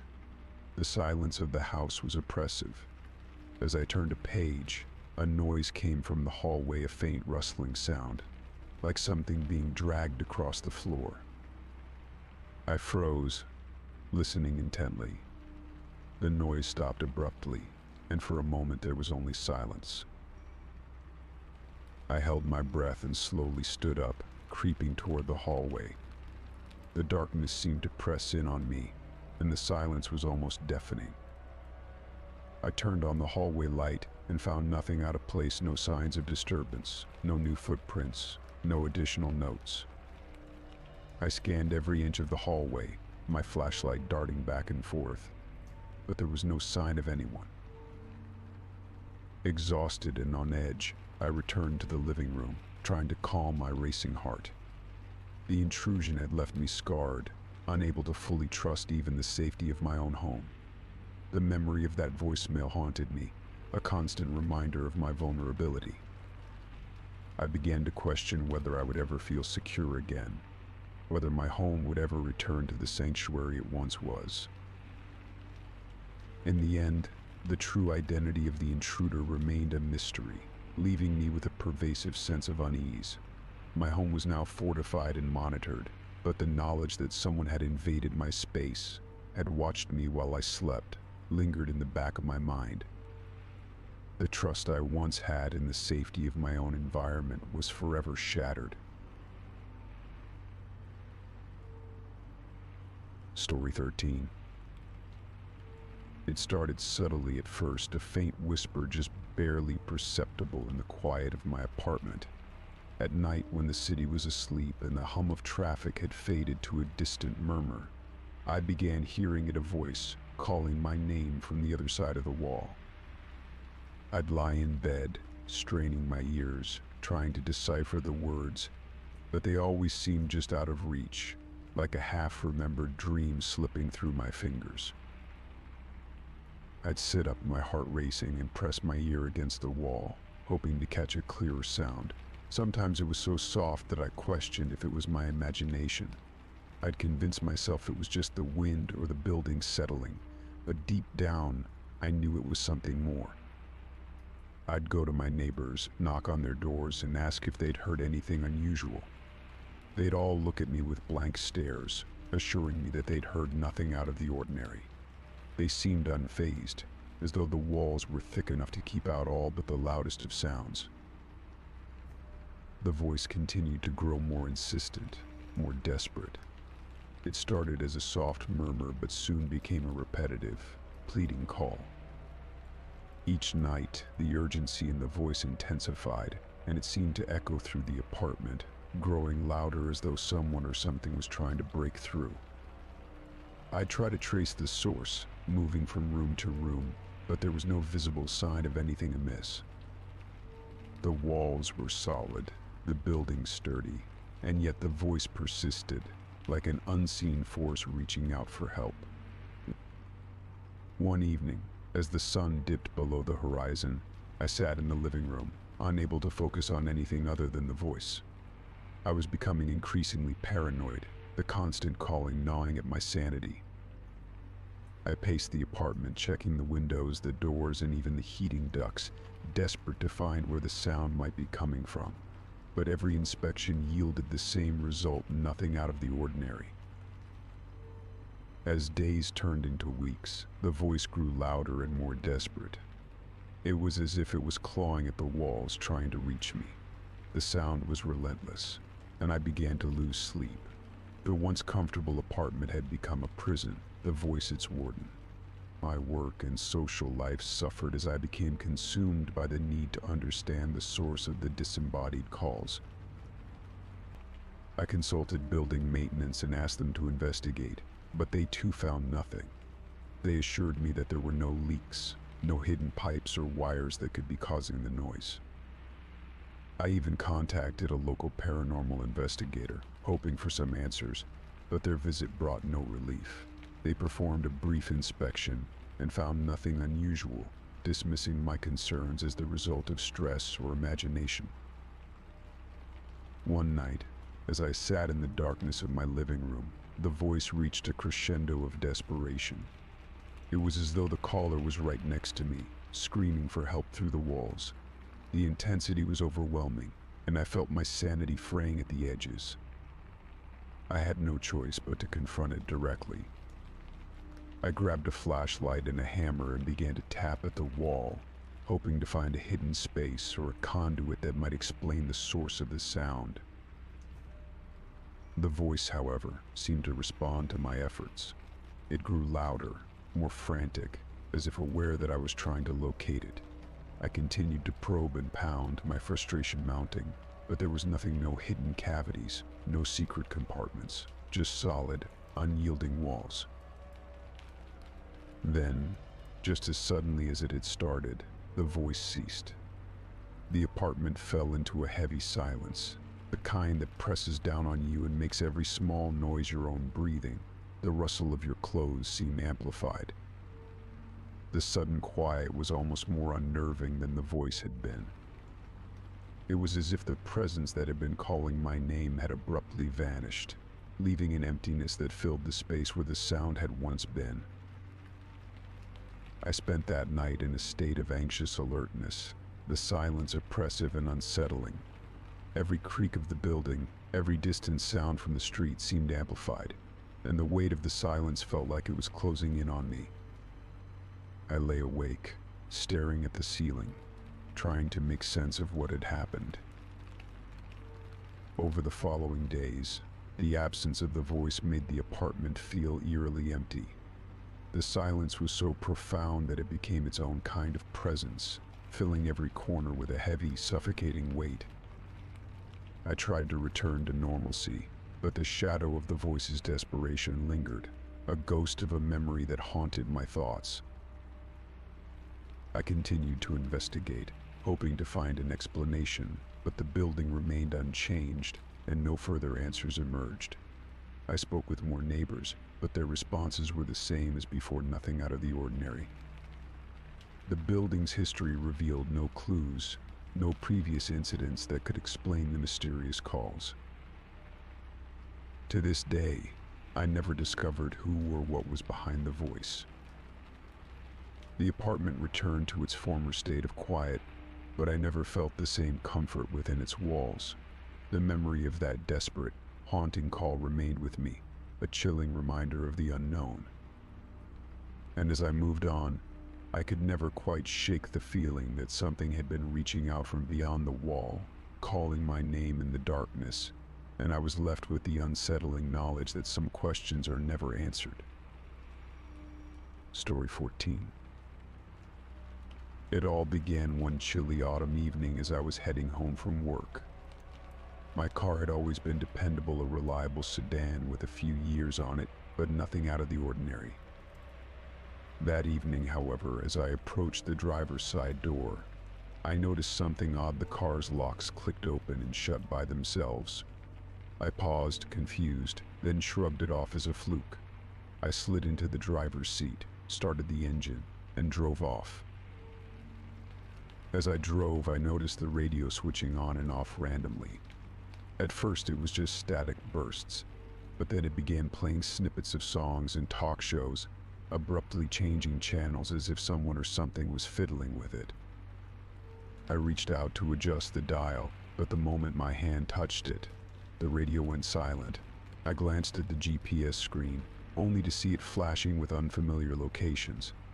The map displayed a route leading to a place I had never heard of, let alone intended to visit. My anxiety grew as I tried to ignore the strange behavior. When I got home, I was relieved to park and shut off the engine. However, as I prepared to leave for work the next day, the car greeted me with more of the same oddities. The doors locked and unlocked repeatedly while I was loading my bag into the trunk. I checked the car's settings, but everything seemed normal. I began to worry that there was a malfunction, so I decided to have it serviced. At the repair shop, the mechanic ran diagnostics but found nothing out of the ordinary. They couldn't replicate the issues I had described, and the car seemed to function fine during their tests. Frustrated, I picked up my car and drove home, trying to shake off the growing unease. That night, as I reviewed the car's data logs on my phone, something I had started doing to track the strange behaviors, I was startled by what I saw. The logs showed numerous unexplained trips to locations I had never visited. My car had apparently been traveling long distances during times I was certain I had been at home or at work. I returned to the mechanic the next day, armed with the data logs and my increasing concerns. The mechanic reviewed the logs and, despite his expertise, found nothing out of the ordinary in the car's electronic system. He suggested it might be a glitch in the software, but I couldn't shake the feeling that something more sinister was at play. I began to fear for my safety on the road. The car's behavior became more erratic. The headlights flashed on and off. The windshield wipers turned on during dry weather, and the horn blared spontaneously. It felt like someone or something was manipulating the car's systems from afar. The sense of being watched was palpable. I wondered if someone had hacked into the car's electronic systems, though I had no idea how or why. The car's strange behavior continued unabated. One night, while parked outside my apartment, I saw a shadowy figure near the vehicle. I couldn't make out details, but the figure seemed to be tampering with something on the driver's side. My heart raced, and I rushed outside, but the figure was gone. The car, of course, showed no signs of tampering when I checked it. The locks, radio, and GPS continued their erratic performances, but I couldn't find any physical evidence of interference. Determined to uncover the truth, I decided to install a dash cam with surveillance capabilities. I wanted to record everything that happened with the car, hoping it might provide some answers. The dash cam's footage was both eerie and puzzling. While the recordings showed my car's bizarre behaviors, there was no sign of an external intruder.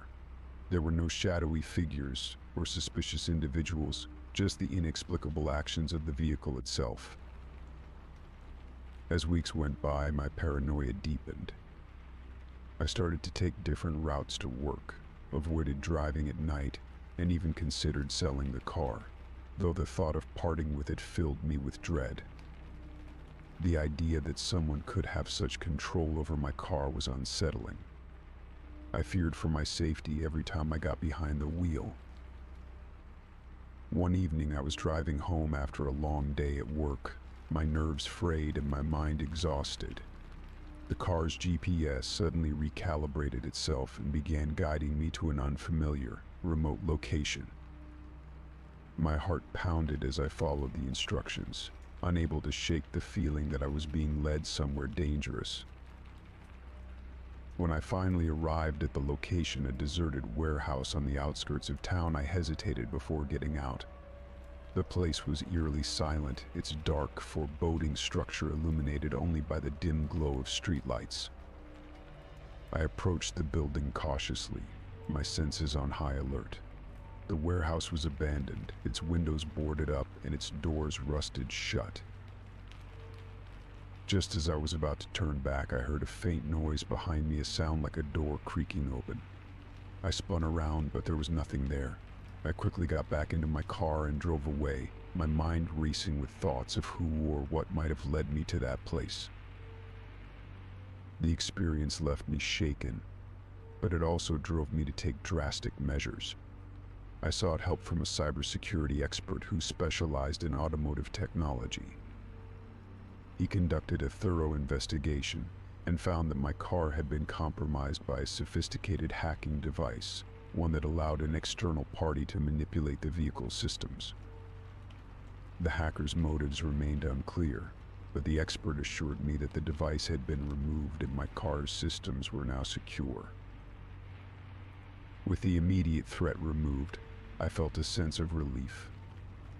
I still didn't fully understand why I had been targeted or who had done it, but the knowledge that my car was no longer being tampered with eased my fears. I continued to drive with caution, always wary of any strange behavior, but the experience had taught me to be more vigilant about my personal safety and the security of my possessions. In the end, the mystery of the phantom car remained unsolved, but I had learned an important lesson. Sometimes the greatest dangers come from the places we least expect, and vigilance is the key to staying one step ahead. Story 15. The postcard arrived on an ordinary Tuesday, its arrival almost imperceptible amid the routine of my day. I was sorting through my mail, half listening to the news on the radio, when I came across it. The postcard was simple enough, an unremarkable piece of cardstock with a glossy image of my house on the front. The image was taken from a distance, capturing the front facade and the neatly trimmed lawn, but what struck me was the message scrawled on the back in an uneven, almost shaky handwriting. I know your secret. There was no return address, only a generic postmark from a location I couldn't place. The address written on the postcard was fictitious, a jumble of numbers and letters that led nowhere. I turned the postcard over in my hand, my heart pounding. My house looked the same as always in the picture, but the message was a chilling reminder that someone knew something about me, something they shouldn't. My initial reaction was disbelief. It had to be a prank, a misguided attempt at intimidation, or a misguided joke. I tossed the postcard aside, trying to push it from my mind, but as the hours passed, an uneasy feeling settled over me, growing with each tick of the clock. That evening, I decided to take action. The message was vague, but the implication was clear. Someone had been watching me, or at least my house, and they knew something about me that made me uneasy. I had to make sure my home was secure. I went through every room, checking windows and doors and scrutinizing every corner for any sign of tampering. Nothing seemed out of place. Everything was as it should be. Despite my thorough check, the feeling of vulnerability lingered. The postcard had been a disturbing reminder of how exposed I felt. The fact that someone knew my address, had access to a photo of my house, and was able to send such a menacing message filled me with dread. I considered contacting the police, but without more concrete evidence or a clear threat, there wasn't much they could do. I had already reported the texts I'd received earlier, and with little to show for it, I doubted they would offer much help this time. The days that followed were marked by a heightened sense of paranoia. I avoided leaving the house alone, often asking friends to accompany me if I had to run errands or go out. I found myself constantly glancing over my shoulder, jumpy at every sound. Even the slightest rustle outside made me freeze, my mind racing with all sorts of unsettling possibilities. I began to pay more attention to my surroundings, watching for anyone who seemed out of place. My neighbors, who had always been friendly and familiar, now seemed like potential suspects. I couldn't shake the feeling that someone was lurking, watching my every move. I even started to wonder if the postcard was just the beginning, a warning of something more sinister to come. One night, unable to sleep, I sat by the window, staring out into the darkness. The house was silent, the only sounds coming from the occasional car passing by on the street. My thoughts kept drifting back to the postcard, to the eerie message and the unsettling knowledge that someone had been watching me. As the weeks went by, the fear became a part of my daily life. I began to obsess over every detail, trying to find something, anything, that might explain who could have sent the postcard. I went through old photographs, searched through every document related to my house, and even contacted previous owners to see if they had experienced anything unusual. But there were no leads, no answers. The postcard remained on my desk, a constant reminder of the unknown threat. It was as if the message was engraved into my mind, a haunting mantra that kept me on edge. I tried to go about my life as normal, but the fear was always there, lurking in the back of my mind. One evening, as I was preparing dinner, I heard a knock at the door. My heart raced as I approached it, peeking through the peephole. I saw a stranger standing on the other side, holding a large envelope. I hesitated, my mind racing with thoughts of what might be inside. When I opened the door cautiously, the stranger handed me the envelope without a word and quickly left. I closed the door behind me and turned the envelope over. It was unmarked, with no return address, just like the postcard. I tore it open with trembling hands, hoping for some clue, some explanation. Inside, I found another postcard, this time with a different image, a close-up of the front door of my house. The message on the back was even more unsettling than the first. I'm always watching. You can't hide from me. The words sent a chill down my spine. It was clear now that the sender was not only aware of my location but was also actively monitoring my every move. The postcard had become a sinister game, and I was the unwilling participant. I took the new postcard to the police, but with no additional evidence, they could do little more than advise me to remain vigilant. They increased patrols in the area, but the reassurance felt hollow. The sense of being watched was all-consuming, and the postcard seemed to be a way to taunt me, to remind me of my helplessness.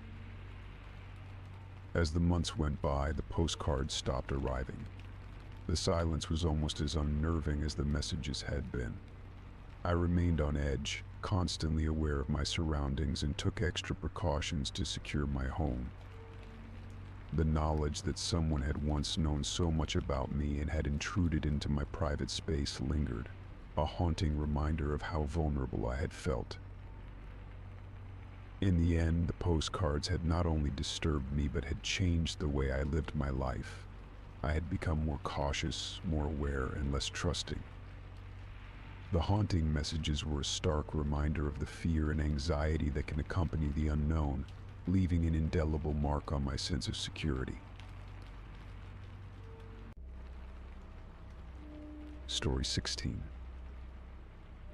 The excitement of moving into a new apartment quickly gave way to an unsettling sense of dread. My new place was supposed to be a fresh start, a place where I could leave behind the stresses of my old life and find some semblance of peace. The building was old but well maintained, with spacious rooms and charming features that I had fallen in love with at first sight. Little did I know, the peace I saw would be quickly overshadowed by a mounting sense of fear. It began with the first note. I came home one evening to find a small, folded piece of paper slipped under my door. The note was neatly written in black ink, but the message was anything but friendly. "I know what you didn't read, and I'm watching you." There was no signature, no indication of who might have sent it. I brushed it off as a prank or a misunderstanding, though the ominous tone left me feeling uneasy. Over the next few days, more notes appeared. Each one was different, but carried a similar theme of accusation and intimidation. "You think you can hide one note, read, but I see everything another threatened. You're not safe here. I know all about your past." The details were chilling specifics about my job, my daily routines, even my family members. It was as if the writer knew me intimately, yet I had no idea who they could be. The mounting paranoia began to affect every aspect of my life. I couldn't shake the feeling that someone was watching me, following me, even when I was out in public. My nerves were on edge, and every small sound in the apartment seemed amplified. I would check the locks on my doors multiple times each night, and I began avoiding leaving the apartment alone, fearful of what might happen if I did. Desperate for answers, I contacted the landlord. Mr. Collins was a gruff but well-meaning man in his late 60s. When I explained the situation, he seemed genuinely concerned and promised to look into it. However, after a few days of investigation, he returned with little progress. "We've checked the security footage and spoken with the staff," he said, "but no one has seen anything unusual. The building's surveillance doesn't show anyone coming and going who shouldn't be." I was frustrated and disheartened. It felt as though I was fighting an invisible enemy, one who knew every detail of my life, but left no trace of their presence.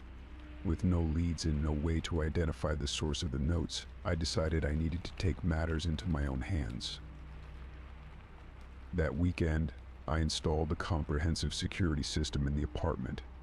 I invested in high-quality cameras for the exterior, motion detectors for the hallways, and a sophisticated alarm system that would alert me to any movement inside the apartment.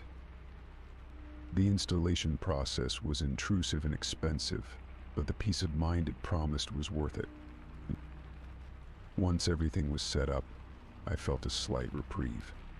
The cameras provided a sense of security, and the knowledge that my movements were being recorded gave me some comfort. I hoped that the visibility of the cameras would deter whoever was responsible for the notes and bring an end to the harassment. But the notes didn't stop. If anything, they became more frequent and more personal. The new messages included details that only someone very close to me would know: my preferences for certain foods, my work schedule, and even the names of friends I had mentioned in passing. "You think a few cameras will keep me away?" one note taunted. "I'm always closer than you think." The constant fear of an unseen threat began to erode my sense of normalcy. I would review the security footage obsessively, hoping for some clue or sign of who might be behind the harassment. Each night, as I watched the recorded footage, I scanned for any unusual movements or people lingering near my apartment, but there were no clear answers. The situation reached a boiling point when I received a note that detailed a specific event from my past, a painful experience that I had rarely spoken about. "You haven't forgotten, have you?" it said. "Your past is catching up with you." I was horrified. How could someone know about such personal and private aspects of my life? It felt as though my entire existence was under scrutiny. Feeling trapped and exhausted, I reached out to the police for assistance. They conducted a thorough investigation, but despite their efforts, they couldn't find any evidence or trace of the stalker. "We'll keep an eye out for anything unusual," Officer Martinez said. "But without more information, it's challenging to pinpoint who might be behind this." I felt helpless and isolated, trapped in a cycle of fear and anxiety. The security system, while providing some peace of mind, did little to quell the growing sense of paranoia. I became hyper-aware of my surroundings, always on edge and constantly looking over my shoulder. The once charming apartment had turned into a prison, with each day feeling like a battle to maintain a semblance of normalcy. Despite the ongoing harassment, I eventually found some solace in the routine of the security measures. I continued to document every note and detail of the incidents, hoping that one day it would lead to a breakthrough. The police remained involved, though the case seemed to stall. It was only when I decided to move out of the apartment that the harassment abruptly stopped. As I packed my belongings, I couldn't help but feel a sense of relief mingled with lingering fear. The apartment that had once been my sanctuary had become a place of constant dread, and leaving it behind was both a victory and a concession. The new place, though not without its own challenges, offered a fresh start. I had learned to be more cautious and aware, and I vowed to never let my guard down again. The notes and the fear that had consumed me were behind me, but the experience had left a mark. Even now, as I settle into my new home, I remain vigilant, aware that the shadows of the past can sometimes follow you, even when you think you've escaped them. Story 17. I was alone in my apartment, relishing the solitude after a long week of work. The place was modest but comfortable, a sanctuary where I could unwind without interruption. My evenings were usually spent relaxing with a good book or catching up on my favorite shows. But lately something had been disturbing my peace. It started subtly. I began to feel a sense of unease whenever I was alone at night, an inexplicable feeling that I was being watched. At first I chalked it up to stress or maybe just my imagination playing tricks on me. But then, one evening I noticed a figure outside my window. I was in the living room, absorbed in a book, when I happened to glance up. There, just beyond the glass, was a dark silhouette. It was featureless, an indistinct shape that seemed to blend into the darkness outside. My heart skipped a beat as I squinted, trying to make out any details, but the figure remained a shadowy outline, unmoving. I stood up and moved closer to the window, my curiosity piqued despite the growing sense of dread. The figure didn't move, but I felt an intense gaze upon me. It was as if the person or whatever it was observing me with a chilling intensity. I tried to shake off the fear and considered calling the police, but when I looked back, the figure was gone. I checked the street outside, but there was no sign of anyone lingering. I assumed it was probably just someone passing by, a trick of the light or my own overactive imagination. Still, the incident left me unsettled. The next night, the same thing happened. I was sitting in the same spot, reading when I saw the silhouette again, watching me through the window. This time I felt a deep, unsettling chill. The figure was always in the same place, just beyond the reach of the streetlight, cloaked in darkness. I decided to confront whatever or whoever it was. I approached the window cautiously, pulling back the curtain just enough to get a better look. But as soon as I got close, the figure vanished into the night, leaving me staring at an empty street. Determined to get to the bottom of this, I started to take more precautions. I installed heavy curtains and blinds on all my windows, hoping they would provide some privacy and keep the figure at bay. I also started locking my windows and checking the locks obsessively before going to bed. But even with these measures in place, the feeling of being watched didn't go away.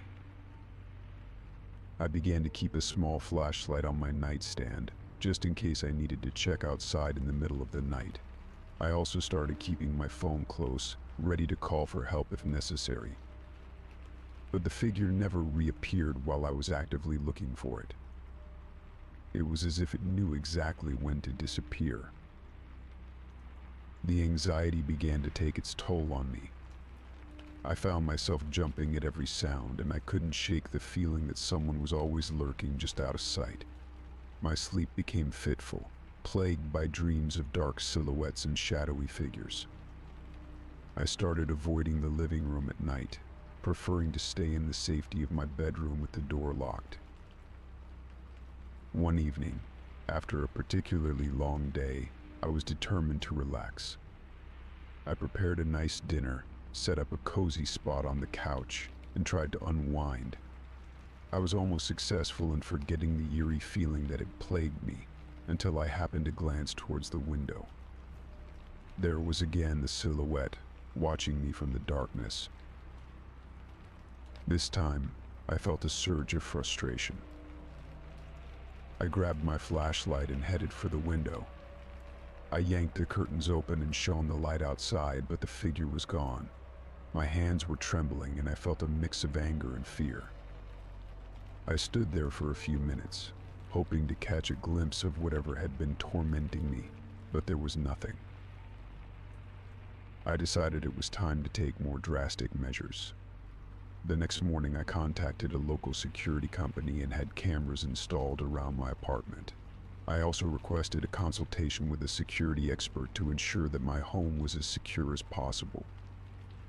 They were very professional, offering advice on improving my security and ensuring that I felt safe in my own home. That night, I sat in the living room, the new security cameras blinking softly in the dim light. I tried to ignore the nervous anticipation building inside me. I had hoped that the presence of the cameras would dissuade whatever had been watching me, but I couldn't shake the sense of dread that still lingered. As the night wore on, I watched the live feed from the cameras on my laptop. The footage was clear and showed every angle of the perimeter around my apartment. I reviewed the footage periodically, looking for any sign of movement or disturbance. The cameras showed no unusual activity, and the streets outside remained empty. Despite the added security, I found it hard to relax. I kept the lights on, and the constant hum of the camera system provided a false sense of comfort. I eventually managed to fall asleep, though my dreams were filled with dark shapes and lurking shadows. The next morning, I reviewed the footage again, looking for any sign of the figure. The cameras had captured everything from the previous night, but there was no trace of the silhouette I had seen. It was as if the figure had vanished completely, leaving no evidence of its presence. I felt a mix of relief and frustration. On one hand, I was grateful that the cameras hadn't captured anything alarming. On the other hand, I was troubled by the fact that I still felt watched, despite all the measures I had taken. The calls from my security company confirmed that the cameras were functioning correctly, and no unusual activity had been reported. They assured me that my apartment was secure, and that the feeling of being watched might be a result of heightened anxiety rather than an actual threat. I tried to take their advice to heart, but the sense of unease persisted. The figure had stopped appearing, but I remained on edge, constantly checking the cameras and peering out the windows. It was as if the sense of being watched had become a part of my everyday life, an invisible presence that I couldn't shake. Despite the absence of the figure, the experience had left a lasting impact on me. I became hyper-aware of my surroundings, always on the lookout for any sign of intrusion or threat. I continued to keep the cameras active and maintained a heightened sense of vigilance, even as the nights grew quieter.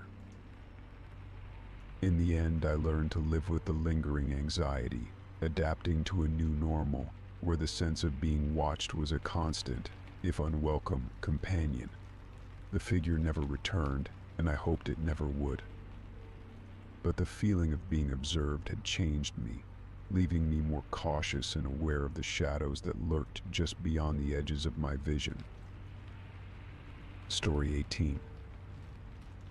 It was a crisp autumn morning when I first noticed the box on my doorstep.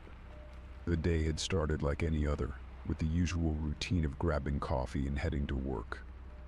I almost overlooked the package, a small, unremarkable cardboard box with no return address or markings. It was only when I saw the label with my name that I hesitated and decided to investigate further. Inside the box was something that made my blood run cold, a pair of my own used shoes. They were scuffed and worn, the laces slightly frayed.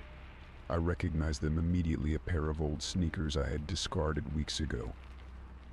Alongside the shoes was a note, written in an unfamiliar, slightly uneven handwriting. "I'm following your every step."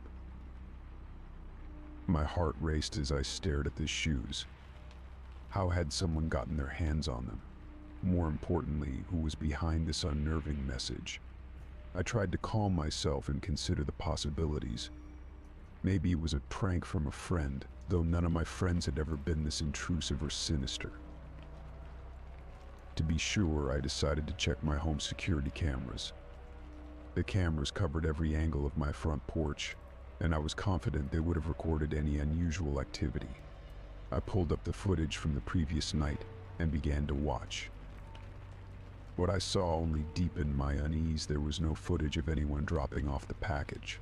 The timestamp showed the box had appeared out of nowhere, without any person or vehicle in sight. My mind raced through the implications. Someone had been able to get close to my house without leaving a trace on the cameras. The realization that someone might have been watching me, tracking my movements, made me feel vulnerable and exposed. My daily routines, the places I visited, everything suddenly felt compromised. As the days passed, the message in the note haunted me. I began to scrutinize every detail of my life. I noticed how often I followed the same routes to work, the same paths during my evening walks. The predictability of my routine suddenly seemed dangerous, like a map someone could use to track my movements. I started varying my routes, taking different paths to work and exploring new coffee shops and parks. Every time I saw someone on the street who seemed out of place, my heart would race. I avoided making eye contact with anyone who appeared to be watching too closely, and I became hyper-aware of my surroundings. Despite these precautions, the anxiety of being watched never fully left me. Each time I returned home, I found myself checking the perimeter of my property, peering into the darkness for any sign of someone lurking nearby. The box and the note had left a lingering fear that gnawed at my sense of security. One evening, as I returned from a new grocery store I had started frequenting, I noticed a figure standing on the opposite side of the street. The person was wearing a dark coat and hat, their face obscured by the shadows. The sight of them made my pulse quicken, and I instinctively took a longer route home, circling the block to avoid any potential confrontation. I arrived at my apartment, the unsettling figure still on my mind. I decided to take more proactive measures. I installed additional security cameras around my property, focusing on blind spots that the previous system might have missed. I also began to keep a detailed log of my daily activities, noting every place I visited and every person I encountered. The thought of someone tracking me made me increasingly paranoid, but I hoped that by documenting everything, I might uncover some pattern or clue. Weeks went by with no new developments, but the fear remained. I tried to keep up with my new routines and habits, hoping to throw off whoever was watching me. Still, the feeling of being followed persisted. I avoided staying out too late, and always ensured that I wasn't being followed by taking circuitous routes home. The constant vigilance was exhausting, and the tension made it difficult to focus on anything else. One night, as I was reviewing my security footage, I noticed something unusual. There was a brief moment where the footage seemed to glitch, a few frames where the image distorted and flickered. In those moments, I could make out a shadowy figure moving near my front door. It was barely perceptible, but it was enough to reignite my fear. I decided to show the footage to the police, hoping they could provide some assistance. They were concerned but found the evidence inconclusive. They advised me to continue monitoring the situation and assured me they would increase patrols in the area. The lack of concrete evidence and the inability to identify the shadowy figure left me feeling frustrated and helpless. As the months passed, the intensity of the fear gradually diminished, but it never fully disappeared. I continued to live cautiously, maintaining my vigilance and alternating my routines. The thought of the shoes and the cryptic note became a haunting memory, a reminder of the unsettling reality that someone had been close enough to invade my privacy and unsettle my life. Despite the absence of further contact, I couldn't shake the feeling that the person behind the note was still out there, watching from the shadows. The fear of being followed had become a part of my life, a constant, unnerving presence that had forever altered my sense of safety. Every now and then, when I notice something unusual or catch a glimpse of someone watching from afar, the anxiety flares up again. The memory of the shoes and the note serves as a chilling reminder that, even in the most familiar of places, danger can be closer than we think. Story 19. It started as an ordinary evening. I was cleaning the bathroom, something I found soothing after a long day. The bathroom mirror was my focus, its surface fogged up with steam from a hot shower. As I wiped away the condensation with a soft cloth, I noticed something odd. My reflection didn't quite match my movements. At first, I thought it was a trick of the light. Maybe the steam had created some sort of optical illusion. I shrugged it off and continued scrubbing the mirror, but the feeling of unease persisted. My reflection seemed to lag slightly behind my actual movements, as if there was a brief delay in synchronization. I paused and stared at the mirror, trying to see if I was imagining things. My reflection remained frozen in a smile while my real self frowned in confusion. I shook my head, trying to clear my thoughts. Perhaps fatigue was playing tricks on me. I wiped the mirror again, hoping to dispel whatever strange effect was occurring. But the distortions only grew more unsettling. My reflection began to twist and warp, displaying a series of unsettling expressions, frowns, sneers, and even looks of terror, while my own face remained neutral. It was as if the mirror was showing me the emotions of someone else, someone I didn't recognize. I felt a shiver run down my spine as I watched my reflection contort into shapes that were almost grotesque. Desperate to understand what was happening, I tried to wipe the mirror clean again. I even used a different cloth, scrubbing with more force. But no matter how much I cleaned, the distortions remained. Each time I looked away and then back, the reflection would change, as if it were mimicking someone or something else. I felt a growing sense of dread as the expressions became increasingly distorted and unsettling. My reflection's eyes would widen in fear, or it would make a face as if screaming silently. I tried to calm myself, convincing myself that it was just a trick of the mirror, or perhaps a psychological phenomenon. But every time I looked away and then back, the reflection seemed to be more insistent, more animated, as if trying to communicate something. The situation reached a crescendo one night when I was brushing my teeth before bed. As usual, I glanced at the mirror while brushing, and for a moment, everything seemed normal. But then I noticed a subtle shift. My reflection's eyes were following me with an intensity that was both unsettling and unnerving. I spat out the toothpaste and leaned closer to the mirror, trying to understand what was happening. That's when the reflection did something that made my blood run cold. It began to mimic my movements with a lag, but then started to do things that I wasn't doing at all. It turned its head slowly, as if examining me with curiosity. It raised its hand and traced a path across the mirror, leaving a smudge that didn't align with my own hand. The movements were deliberate, almost mocking. I pulled back in shock, dropping my toothbrush.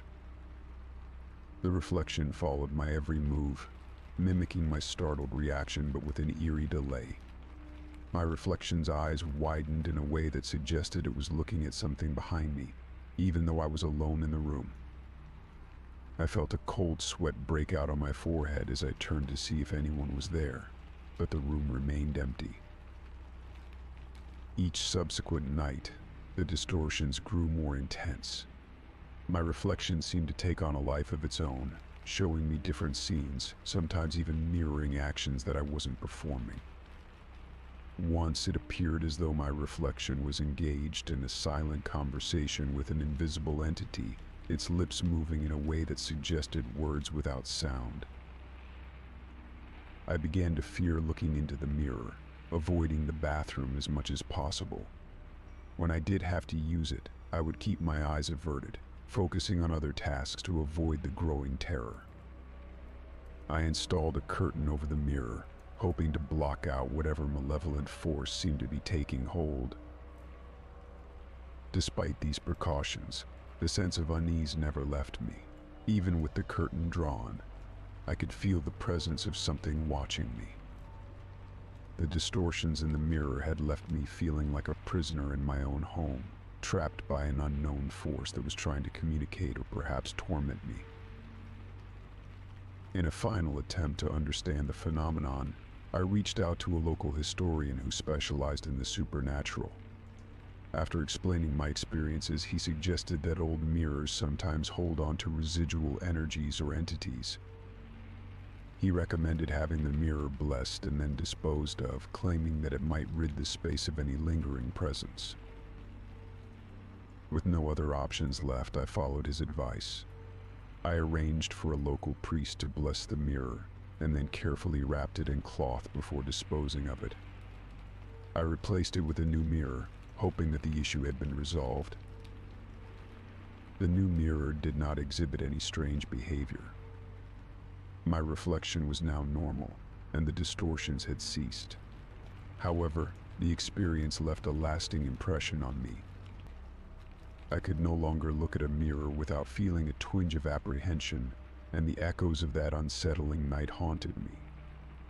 The mirror had been a gateway to something inexplicable, a reminder of the shadows that linger just out of sight, waiting for the chance to reveal themselves. Story 20. The morning started like any other. I woke up, groggy from a night of restless sleep, and stumbled out of bed. As I shuffled into the living room, still wrapped in my blanket, I froze. There, sitting comfortably on my couch, was a stranger, deeply engrossed in a book. The sight was so surreal it took a moment for my brain to register what was happening. The man was in his mid-30s, wearing a light blue shirt and jeans. His posture was relaxed, and he appeared completely at ease, flipping through the pages of the book with a calm, deliberate pace. The sun streaming in through the windows cast a warm glow on the scene, but it did nothing to dispel the cold fear that gripped me. For a few seconds I stood there, frozen in place, my mind racing. How had he gotten in? My doors were locked, and I had no idea who this person was or what his intentions might be. I finally managed to muster enough courage to speak. "Who are you?" I asked, trying to keep my voice steady. "What are you doing in my house?" The man looked up from his book, his expression softening into a benign smile. "I was waiting for you," he said, his voice calm and unhurried. My heart pounded in my chest. The way he spoke, as if this were a perfectly normal situation, only heightened my sense of unease. I quickly reached for my phone, my hands shaking, and dialed 911. I tried to maintain my composure as I explained the situation to the operator, though my voice wavered with fear. As I spoke, I kept my eyes on the intruder, who continued to sit there, seemingly unfazed by the commotion. He didn't make any move to leave or approach me, just sat there, as if waiting for some invisible cue. The police arrived within minutes, their footsteps echoing through the house. I led them to the living room, but to my shock and growing anxiety, the man was gone. The room was empty, save for the book lying on the couch. My stomach churned as I noticed the book's cover. It was a classic novel, one I had never seen before, and it was now resting on my furniture, an eerie reminder of the stranger's presence. The officers conducted a thorough search of the house, but found no signs of forced entry, no indication that anyone had been there recently other than the book on the couch. They checked all the windows and doors, finding them securely locked. The intruder had vanished without a trace, leaving behind only that unsettling book. As the officers questioned me, I felt a rising sense of dread. The thought that someone had been in my home while I was asleep, reading quietly in my living room, was deeply disturbing. They took a statement and promised to patrol the area more frequently, but their reassurances did little to ease my anxiety. I spent the rest of the day in a daze, my mind replaying the events over and over. I couldn't shake the feeling of violation, of having been watched while I slept. The house, once a place of comfort, now felt like a cage. Every creak of the floorboards, every gust of wind outside seemed amplified, as if mocking my sense of safety. As night fell, I found myself unable to relax. I checked all the doors and windows once more, making sure everything was securely locked. The book remained on the couch, its presence a constant reminder of the stranger's visit. I wanted to throw it away, but part of me was too afraid to touch it, as if handling it might invite something sinister into my life. I decided to stay awake, armed with a baseball bat and a heightened sense of vigilance. I sat in the living room, the book sitting innocuously on the couch, its presence almost taunting me. The house was silent, save for the occasional creak of the settling structure. Hours passed, and though I was exhausted, I couldn't bring myself to sleep. The fear of another unexpected visitor kept me on edge. Eventually, the exhaustion took its toll, and I succumbed to sleep in fits and starts, the baseball bat still clutched in my hand. I dreamed of shadowy figures and whispered voices, nightmares that left me drenched in sweat. The next day, I contacted a locksmith to change all the locks in my house. I wanted to ensure that no one could get in without my knowledge. I also invested in a security system with cameras, hoping to provide some measure of protection and peace of mind. The intrusion had shaken me to my core, and I was determined not to let it happen again. Days turned into weeks, and though the sense of vulnerability never fully left me, I gradually began to feel more secure. I tried to avoid thinking about that unsettling morning and the strange man who had appeared out of nowhere. I kept the book hidden away in a box, convinced that it held some dark significance that I wasn't ready to understand. Life began to return to normal, but the fear lingered. I avoided staying alone in the house for extended periods and became hyper-vigilant about security. I couldn't shake the feeling that someone or something was always watching, waiting for another opportunity to intrude. Though the police never found any leads or identified the man, I remained vigilant, hoping that the security measures I had put in place would keep me safe. The memory of that morning haunted me, a chilling reminder of how quickly a sense of security can be shattered and how easily someone can intrude upon the sanctuary of one's home. Story 21. The photo album had been a fixture on my bookshelf for as long as I could remember. It was a modest leather-bound volume, its once crisp edges softened by years of use.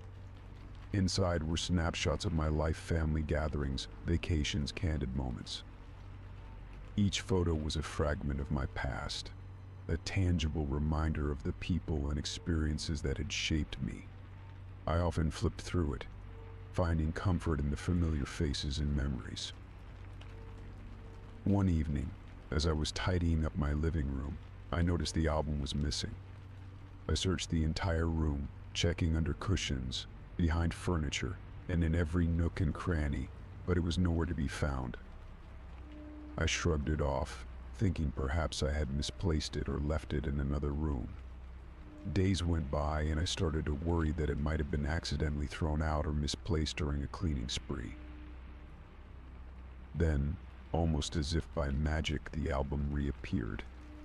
It was back on the shelf in its original spot, exactly where it had been before. I was relieved but puzzled. I hadn't found it, nor had I seen anyone else in the house who might have returned it. My curiosity was piqued, and I picked it up, expecting to see the familiar faces from my past. However, when I opened the album, a chill ran down my spine. The photos had been rearranged, and the images were unlike any I had seen before. The familiar snapshots were gone, replaced by disturbing and unfamiliar faces. Each page was filled with strangers, their expressions ranging from serene to unsettlingly intense. They stared out from the pages, their eyes seeming to follow me as I flipped through the album. The rearrangement was meticulous. The photos were ordered in a way that felt intentional, almost as if they were telling a story. But the story was foreign and disconcerting. The faces were not just random, they seemed to be watching me with a disturbing awareness. There were no captions or identifying marks, just the eerie, unfamiliar faces, one after another. I tried to make sense of the situation. Had someone broken into my home and tampered with the album? It seemed improbable, but the thought that someone had been in my personal space without my knowledge was deeply unsettling. I searched the rest of the house for signs of tampering, but everything else appeared untouched. There were no signs of forced entry or disturbance. The more I examined the album, the more the images seemed to affect me. Some of the faces had an almost spectral quality, their features blurred or distorted in a way that made them appear unnatural. I felt as though they were not just photographs but something more sinister. The way the eyes seemed to follow me made it hard to look away. Every time I turned the page, I half expected to see one of the figures reaching out, or worse, emerging from the photo. I reached out to friends and family, hoping to get some perspective. I showed them the album and described the situation, but they were equally puzzled. None of them recognized the faces in the photos, and no one could offer an explanation for their appearance. They suggested that I might have dreamt about the album, or that it was a result of some obscure prank.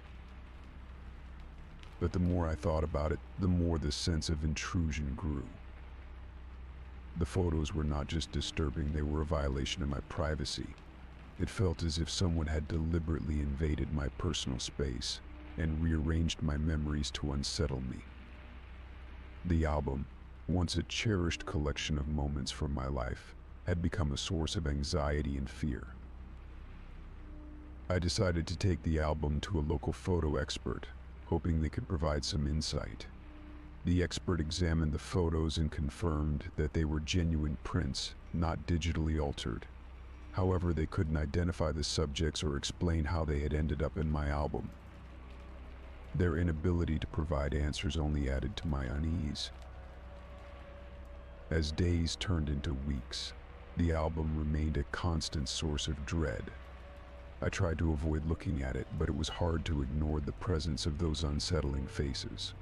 I considered disposing of it, but the thought of throwing away something that had been in my possession for so long felt wrong.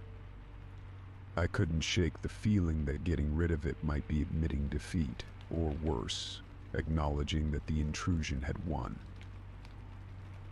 I began to notice other subtle changes around the house. Small objects would be out of place, or I would find things in locations I was sure I hadn't left them.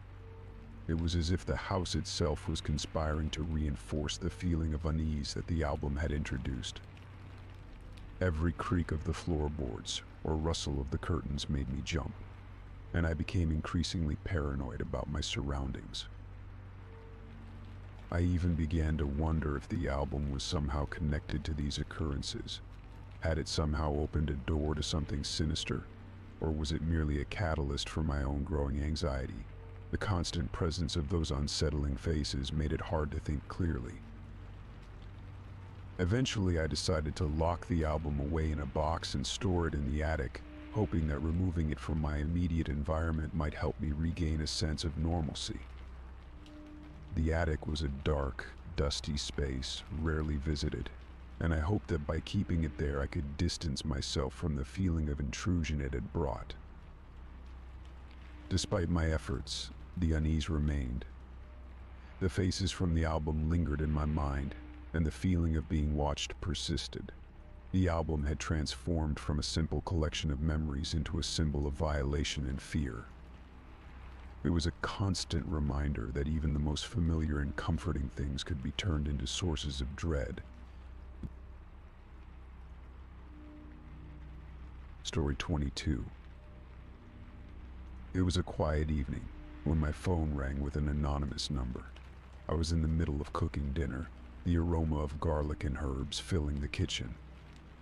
I glanced at the screen, puzzled by the unknown caller. The phone rang again, and despite my better judgment, I answered. "Hello," I said, trying to keep my voice steady. There was no response at first, just a disconcerting silence on the other end. Then, I heard it heavy breathing, labored and uneven, like someone struggling to catch their breath. The sound was unnervingly close, and it sent a shiver down my spine. I waited, expecting the caller to speak, but instead there was a series of strange noises, muffled thumps, indistinct murmurs, and a low, unsettling hum. "Hello," I repeated, more urgently this time. But there was no reply. The call ended abruptly, leaving me with a lingering sense of dread. I tried to shake it off, convincing myself it was a wrong number or a prank. Over the next few days, the calls didn't stop. They came at all hours, early in the morning, late at night, and even during work hours. Each call was the same heavy breathing and strange noises. I tried to block the number, hoping it would stop the harassment. But instead of decreasing, the calls began to come from different numbers, each one more disturbing than the last. The anonymity of the calls only added to my growing sense of fear. One night, the phone rang just as I was about to go to bed. I hesitated but answered, hoping to confront the caller directly. The same heavy breathing greeted me, accompanied by an eerie, rhythmic scratching sound that seemed to echo through the phone line. I could barely make out a faint, almost imperceptible whisper in the background, but the message was too garbled to understand. By now, the calls were affecting my sleep and work. I found myself constantly checking my phone, anxious about the next call and unable to focus on anything else. My stress levels soared as I began to suspect that whoever was making these calls had sinister intentions. The constant barrage of calls became a relentless torment, leaving me feeling paranoid and isolated. Desperate for relief, I contacted my phone service provider and reported the issue. They assured me they would investigate and advised me to change my number, which seemed like a drastic but necessary step. I followed their advice and switched to a new number, hoping this would put an end to the disturbing calls. For a few days there was peace. I started to relax, feeling a semblance of normalcy returning to my life. But then, the calls started up again. This time they came from yet another set of new numbers. The cycle seemed endless, and the fear that someone was deliberately targeting me became overwhelming. Realizing that my attempts to handle the situation on my own were futile, I decided to seek help from the authorities. I contacted the local police and explained the situation, including the heavy breathing and strange noises I had heard, as well as the persistent nature of the calls. I was met with a mix of sympathy and skepticism. The officer took my report and promised to investigate, but warned me that tracking anonymous calls could be challenging and time-consuming. Despite the police's assurances, the calls continued, now more sporadic but still unsettling. I began to feel as if I was trapped in a nightmare, unable to escape the eerie presence that seemed to be lurking just out of sight. The authorities' investigation did not yield any results, leaving me feeling helpless and frustrated.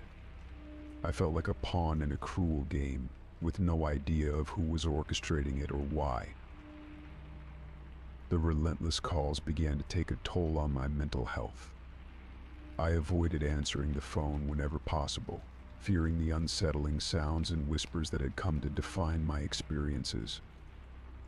I started isolating myself, avoiding social events and even keeping the lights on at all times, hoping that visibility might somehow offer protection.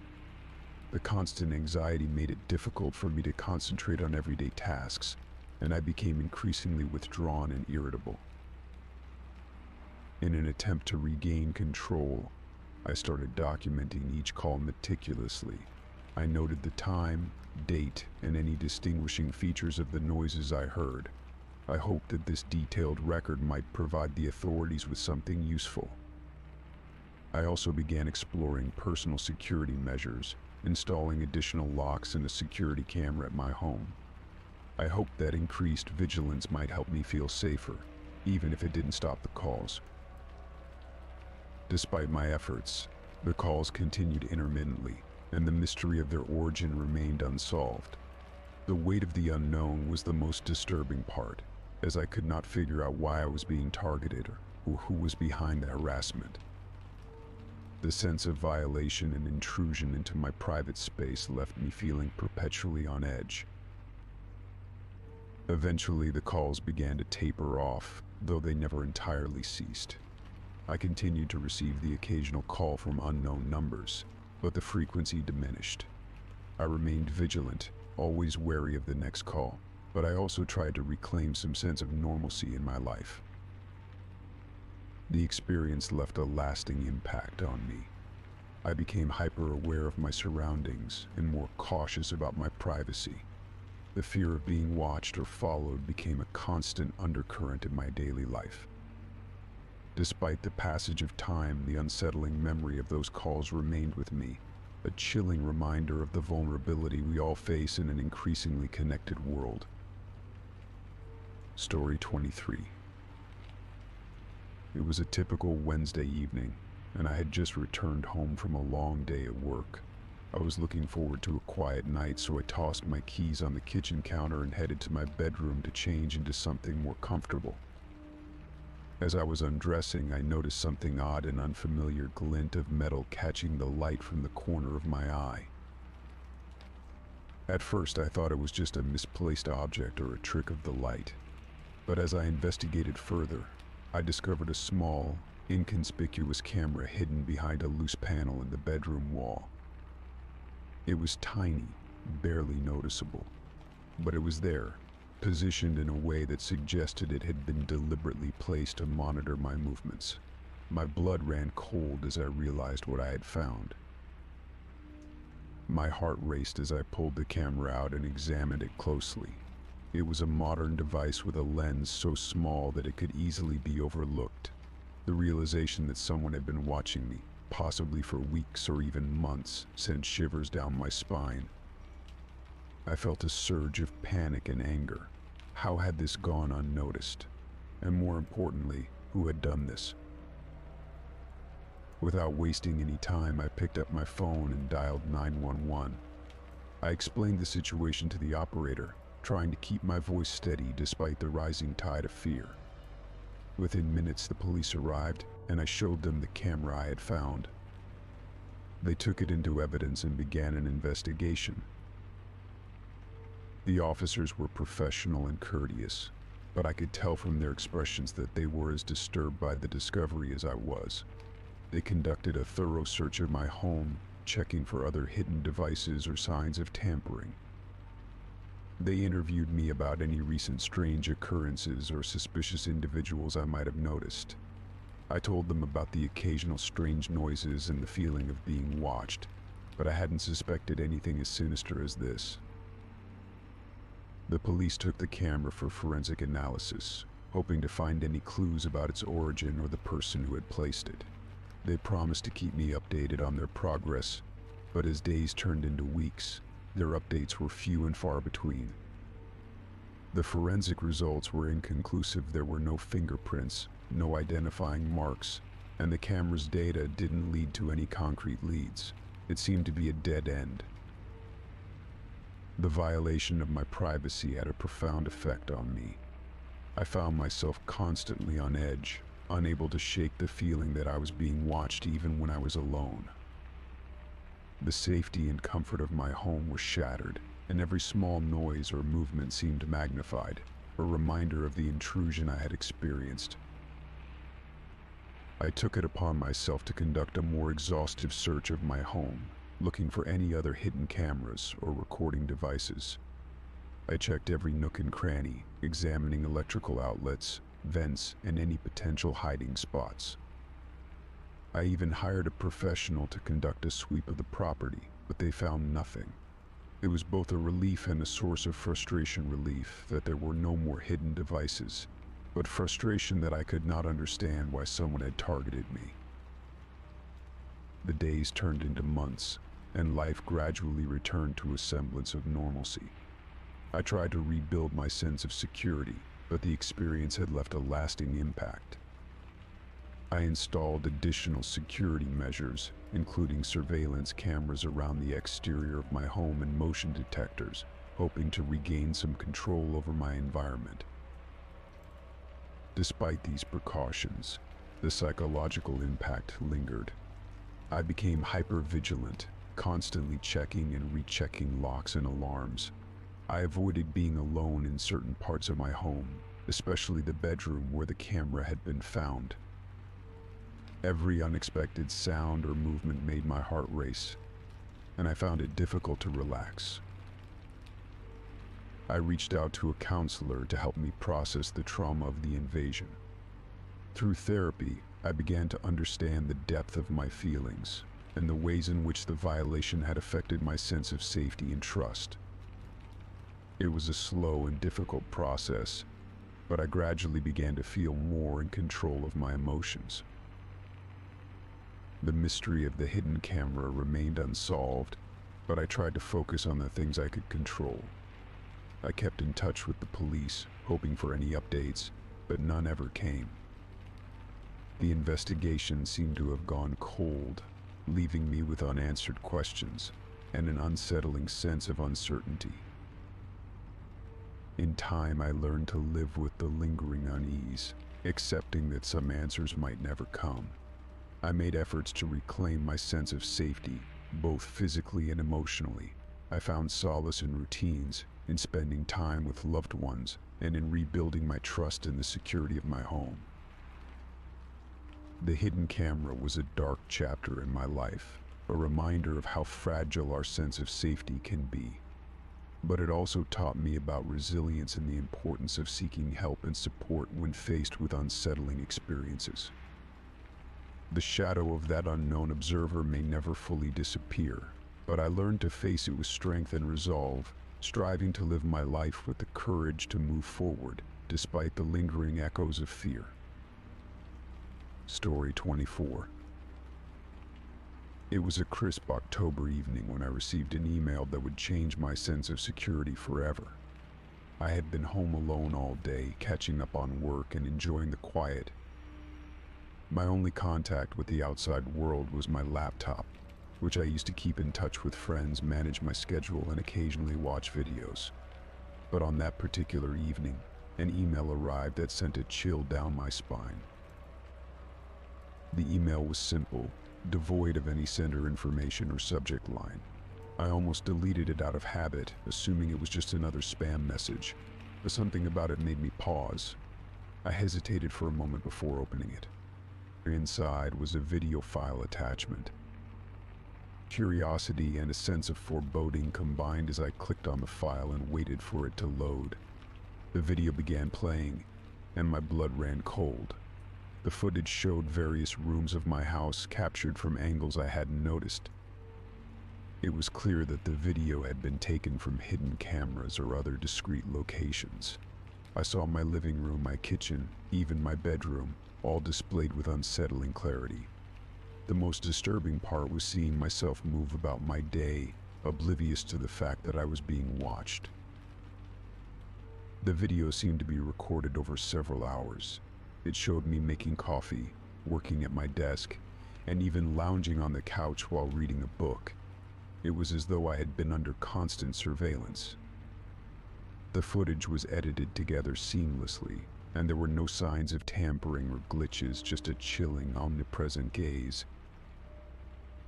As the video ended, a single line of text appeared on the screen. I'm always watching. The message was stark and simple, but it was enough to send my mind racing. I felt a cold sweat break out on my forehead. The invasion of privacy was not just unsettling, it was terrifying. I immediately tried to trace the source of the email, but my attempts led to dead ends.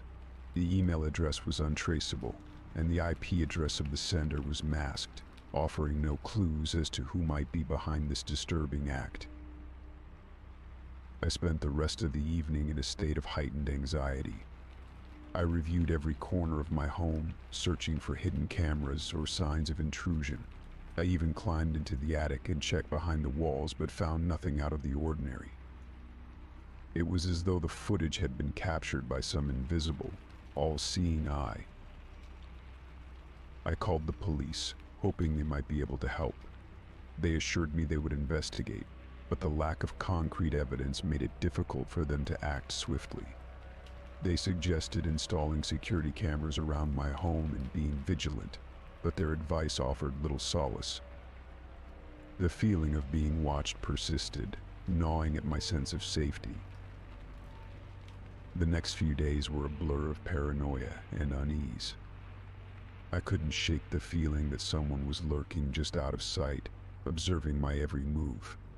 I became hyper-vigilant, checking the locks on my doors and windows repeatedly and avoiding being alone in the house whenever possible. My home, once a sanctuary, now felt like a prison. I installed a series of security cameras both inside and outside my house. The installation was thorough, covering every angle, every potential entry point. I also upgraded my home security system and enlisted the help of a private investigator, hoping that a professional might be able to uncover something the police had missed. Despite these measures, I remained on edge. The sense of being followed extended beyond the walls of my home. I became increasingly wary of strangers, avoided dark alleys, and even changed my daily routines. I started carrying pepper spray and kept my phone within reach at all times, fearing that someone might be waiting for the right moment to confront me. One evening, as I reviewed the footage from the newly installed security cameras, I noticed something alarming. There was a brief flicker of movement in one of the camera feeds, a shadowy figure appearing and disappearing in the corner of the screen. I rewound the footage and saw the figure again, but it was too fleeting to make out any details. The figure seemed to be lurking outside my home, watching from a distance. I felt a wave of dread wash over me. I reported the sighting to the police and the private investigator, but the shadowy figure remained elusive. They suggested it might be someone monitoring the cameras or using them to intimidate me further. The uncertainty of not knowing who or what was behind this torment was almost worse than the direct threats.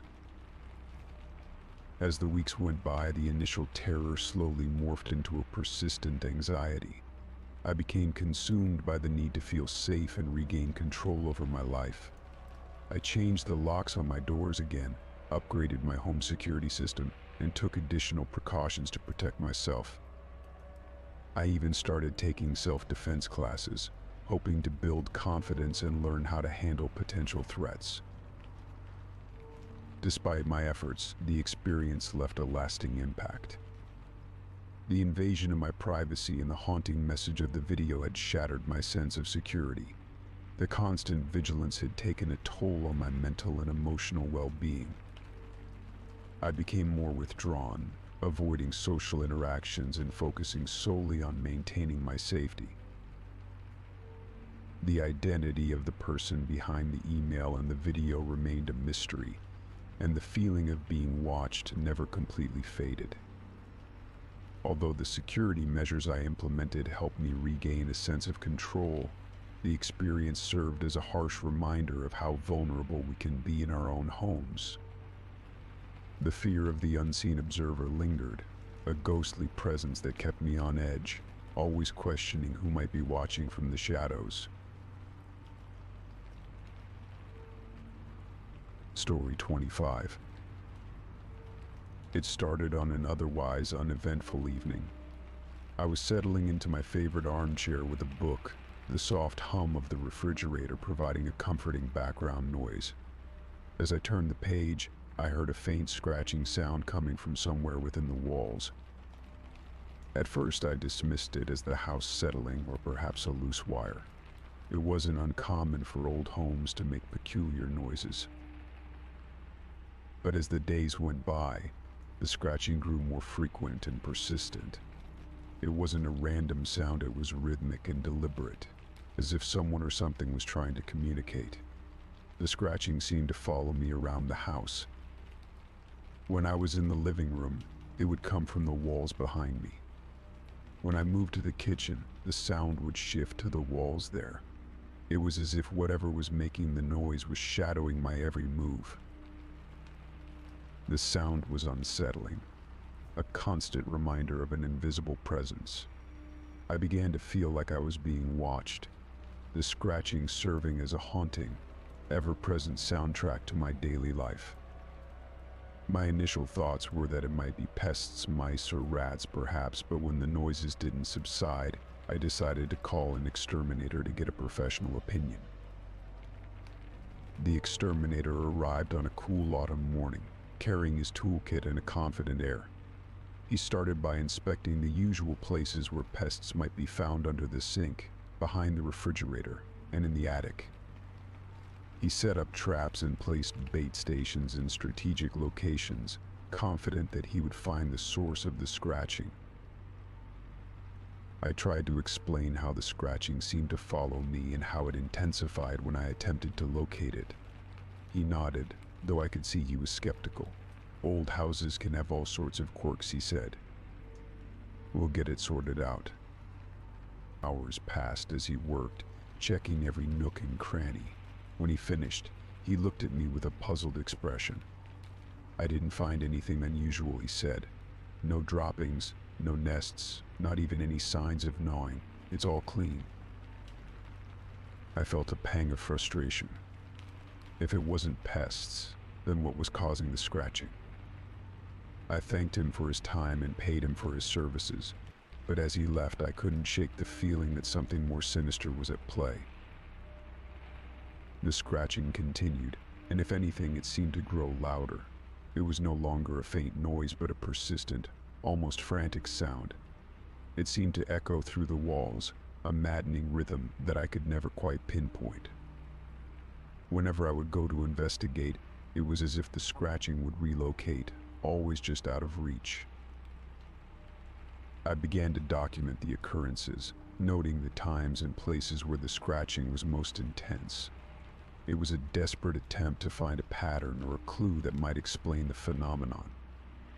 I tried to listen closely, hoping to catch any other sounds that might provide a hint. But the scratching remained the dominant noise, its presence inescapable. One night, after weeks of enduring the relentless scratching, I decided to confront it head-on. Armed with a flashlight and a hammer, I carefully removed a section of the drywall in the area where the scratching seemed to be the loudest. My heart pounded as I peeled back the wall, revealing a hollow space behind it. I shone the flashlight into the cavity, but there was nothing, just empty space and insulation. Disappointed but not deterred, I continued to investigate, convinced that there had to be an explanation. I looked for signs of a hidden room or an old conduit that might explain the noises, but the walls remained empty and silent once I finished my work. The scratching persisted, now more insistent and invasive. It seemed to come from the very heart of the house, a relentless reminder that something was wrong. I began to feel a creeping sense of dread, the scratching serving as a constant, oppressive presence. I tried to ignore it, but the noise became a part of my daily life, an inescapable soundtrack to my existence. I considered calling a contractor to investigate further, but every time I thought about it, the idea seemed more and more absurd. What if there was no explanation, no logical reason for the scratching? What if it was just my imagination running wild?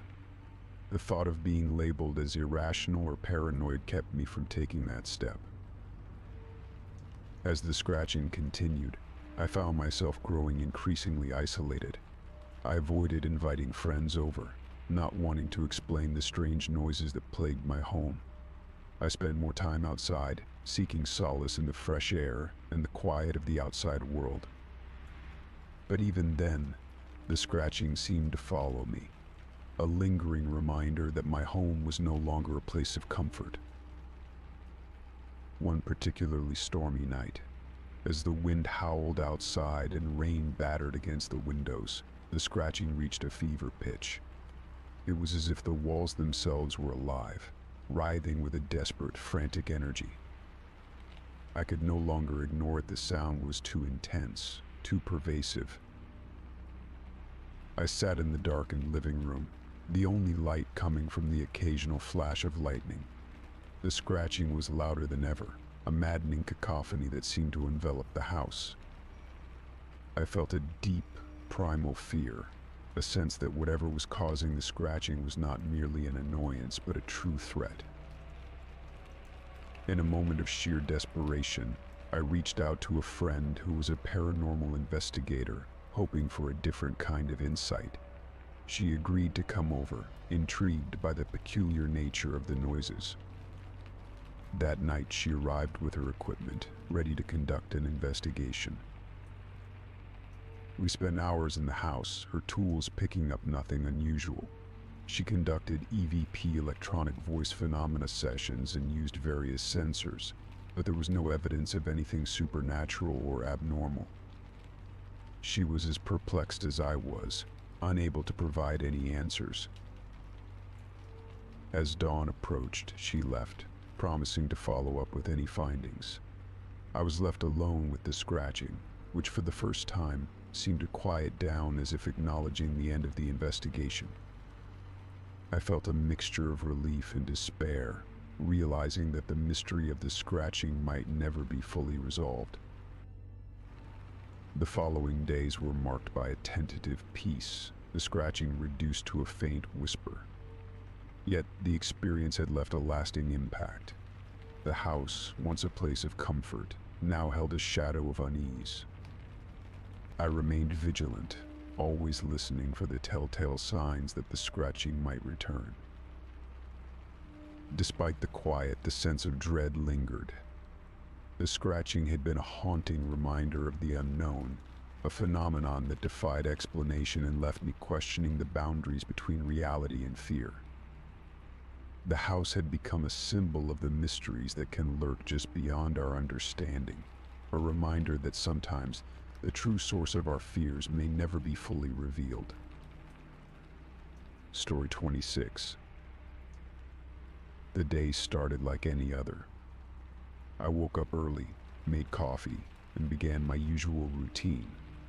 The apartment was quiet, a peaceful sanctuary that had become my haven from the world outside. But as I checked my mail that morning, I noticed a package waiting for me. It was small and unremarkable, wrapped in plain brown paper with no return address. My name was scrawled in neat, handwritten letters, but there was no clue as to who might have sent it. Curiosity got the better of me, and I decided to open it. I carefully peeled away the wrapping and found a book inside. It was an old leather-bound volume, its cover worn and dusty. The title was barely legible, obscured by age and grime. I flipped it over, but there were no identifying marks or clues about the sender. I was intrigued, but didn't think much of it at first. I set the book on my kitchen table and went about my day, my mind occasionally drifting back to the mysterious package. After finishing my work, I decided to sit down and examine the book more closely. As I opened it, I discovered a folded note tucked between the pages. My heart skipped a beat as I unfolded it, revealing a handwritten message. "You don't know me, but I know you." The note sent a shiver down my spine. It was unsettling, a cryptic statement that left me feeling exposed and vulnerable. Who could have sent this, and why? The fact that the sender was anonymous only added to my growing sense of unease.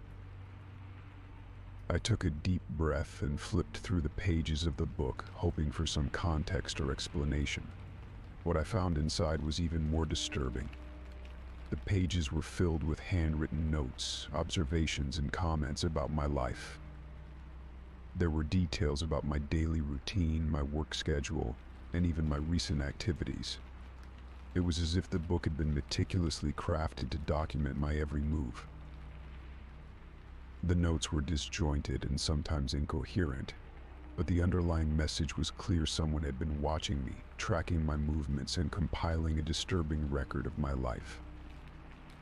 There were references to personal conversations I'd had with friends, descriptions of places I'd recently visited, and even mentions of my family members. It felt like an invasion of privacy, a violation that left me feeling exposed and anxious. The more I read, the more I felt the weight of the book's contents bearing down on me. The book wasn't just a collection of observations, it was a chilling reminder that someone out there knew intimate details about my life, details that should have been private. My pulse quickened as I realized how vulnerable I truly was. Determined to find out more, I contacted the police. I explained the situation, showing them the book and the note. Officer Ramirez, who took my report, seemed concerned but also cautious. "We'll look into it," she said, "but without any identifying information, it's difficult to trace the sender." I agreed, feeling a mix of frustration and helplessness. The police assured me they would investigate, but I knew from experience that cases like these often took time, and the chances of finding the perpetrator were slim. In the meantime, I needed to take precautions to protect myself. I started by installing additional security measures in my apartment. I upgraded my alarm system, adding motion detectors and cameras to cover every possible angle. I also changed the locks on my doors and windows, ensuring that no one could gain entry without my knowledge. Every sound, every movement outside my apartment became a source of anxiety. I felt like I was living in a constant state of alert, always on edge, waiting for the next unsettling event. I also took steps to modify my daily routine. I began varying my schedule, avoiding predictable patterns that might make it easier for someone to track my movements. I avoided discussing my plans or activities with anyone, even friends and family, for fear that someone might be listening in or monitoring my conversations. The fear of being watched became an all-consuming part of my life. Despite these efforts, the sense of being stalked never fully faded. The book had left an indelible mark on my psyche, and every day felt like a new test of my sanity. I couldn't shake the feeling that someone was always lurking just out of sight, watching and waiting. In the following weeks, I noticed an increase in the number of strange incidents. There were times when I thought I saw shadows moving outside my windows, or when I heard unfamiliar noises in the hallway.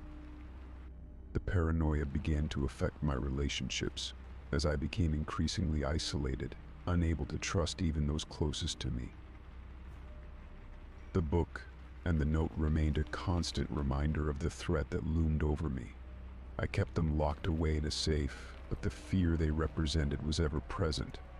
The constant anxiety took a toll on my mental health, and I found myself grappling with sleepless nights and relentless worry.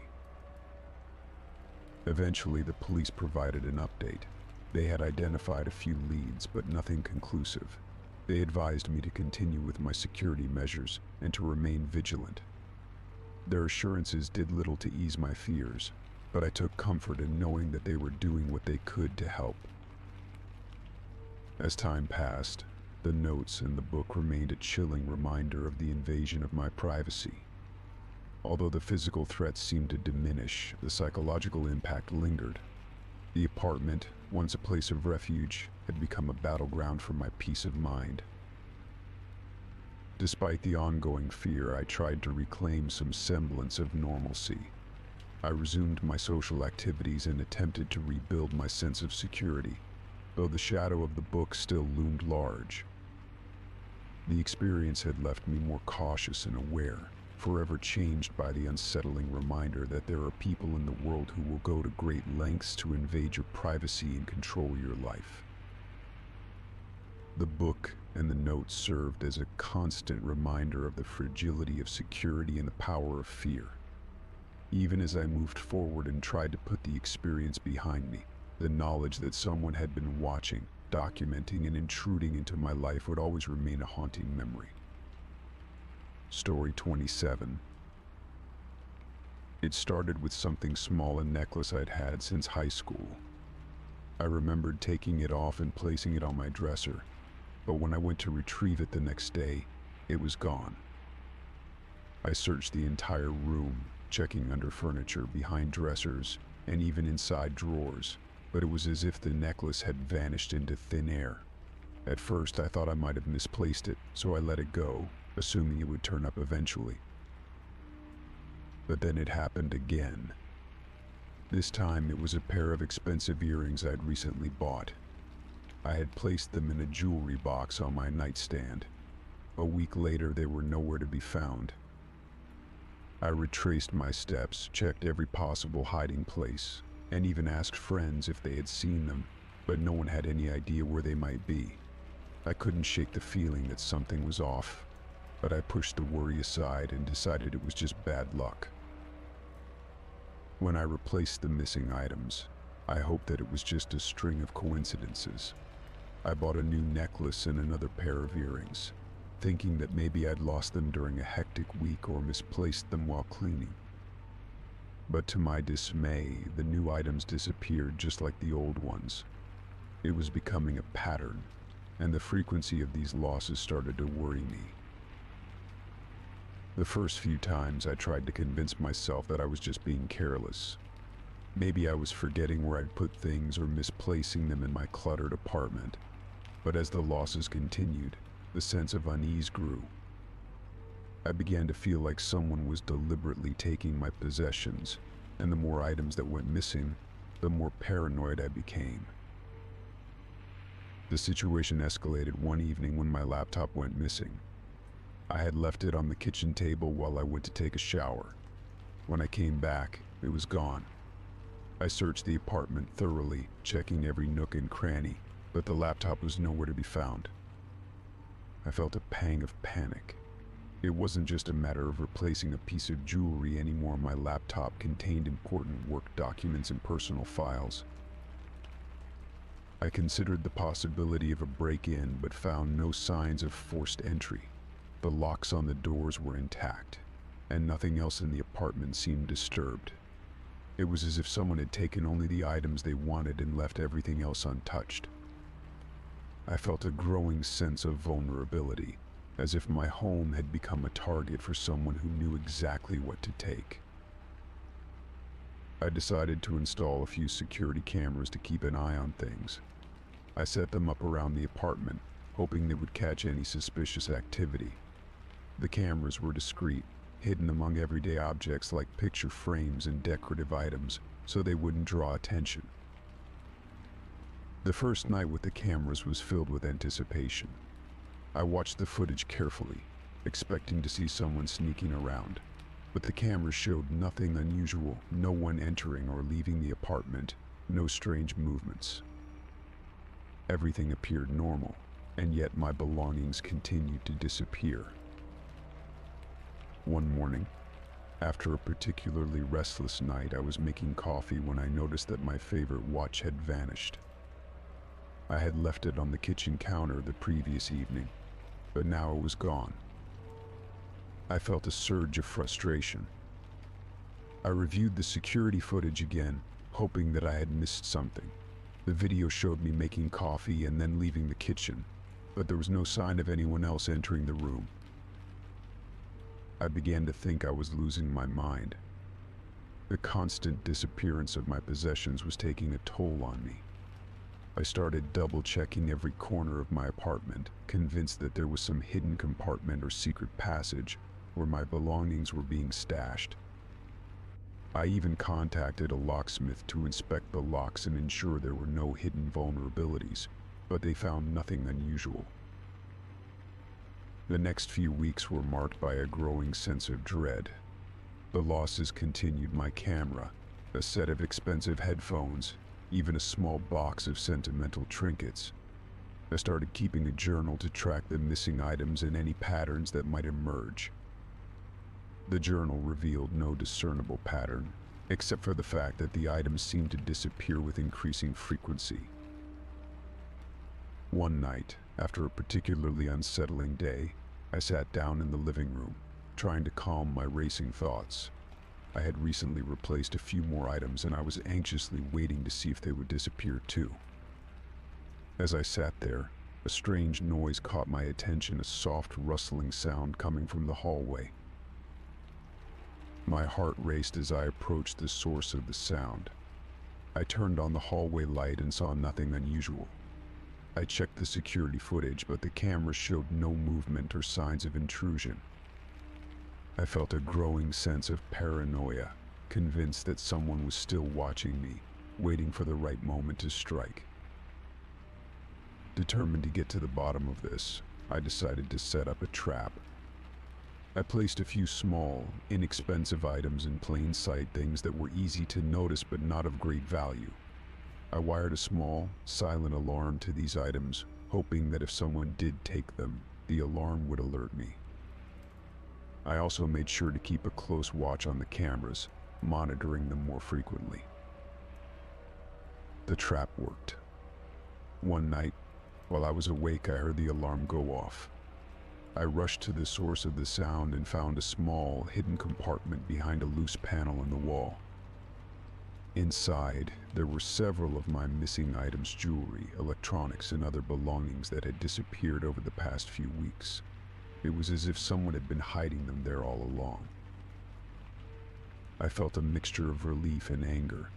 The discovery confirmed that someone had been taking my possessions and stashing them away in this hidden space. But the question remained: who was behind this? I called the police, who investigated the compartment and took the recovered items for fingerprints and further analysis. In the meantime, I decided to take additional measures to secure my home. I installed a more comprehensive security system, including motion detectors and additional cameras. I also changed all the locks and made sure that my apartment was as secure as possible. The police investigation revealed no clear suspects or motives. They found no evidence pointing to anyone specific, and the case remained unsolved. The feeling of being targeted persisted, but with the new security measures in place, the disappearances ceased. As time went on, I tried to move past the experience, but the memory of those missing items in the hidden compartment lingered. I became more vigilant and cautious, always keeping an eye on my belongings and ensuring that my home was secure. Though the mystery of the vanishing items remained unsolved, I found some solace in knowing that my home was now a safer place. The experience had left me more aware of my surroundings and more determined to protect what was mine. Story 28.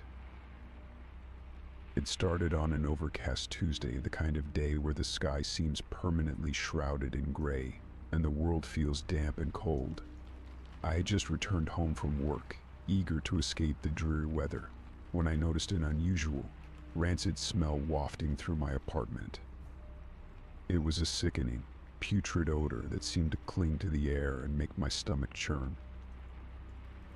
Initially, I thought it might be a temporary issue, perhaps related to the weather or something that had gone unnoticed.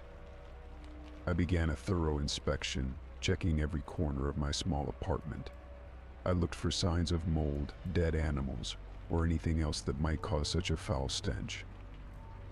I examined the pipes under the sink, the space behind the refrigerator, and even the vents and air conditioning units. I moved furniture, poked around in the closets, and scrutinized every possible source of the odor.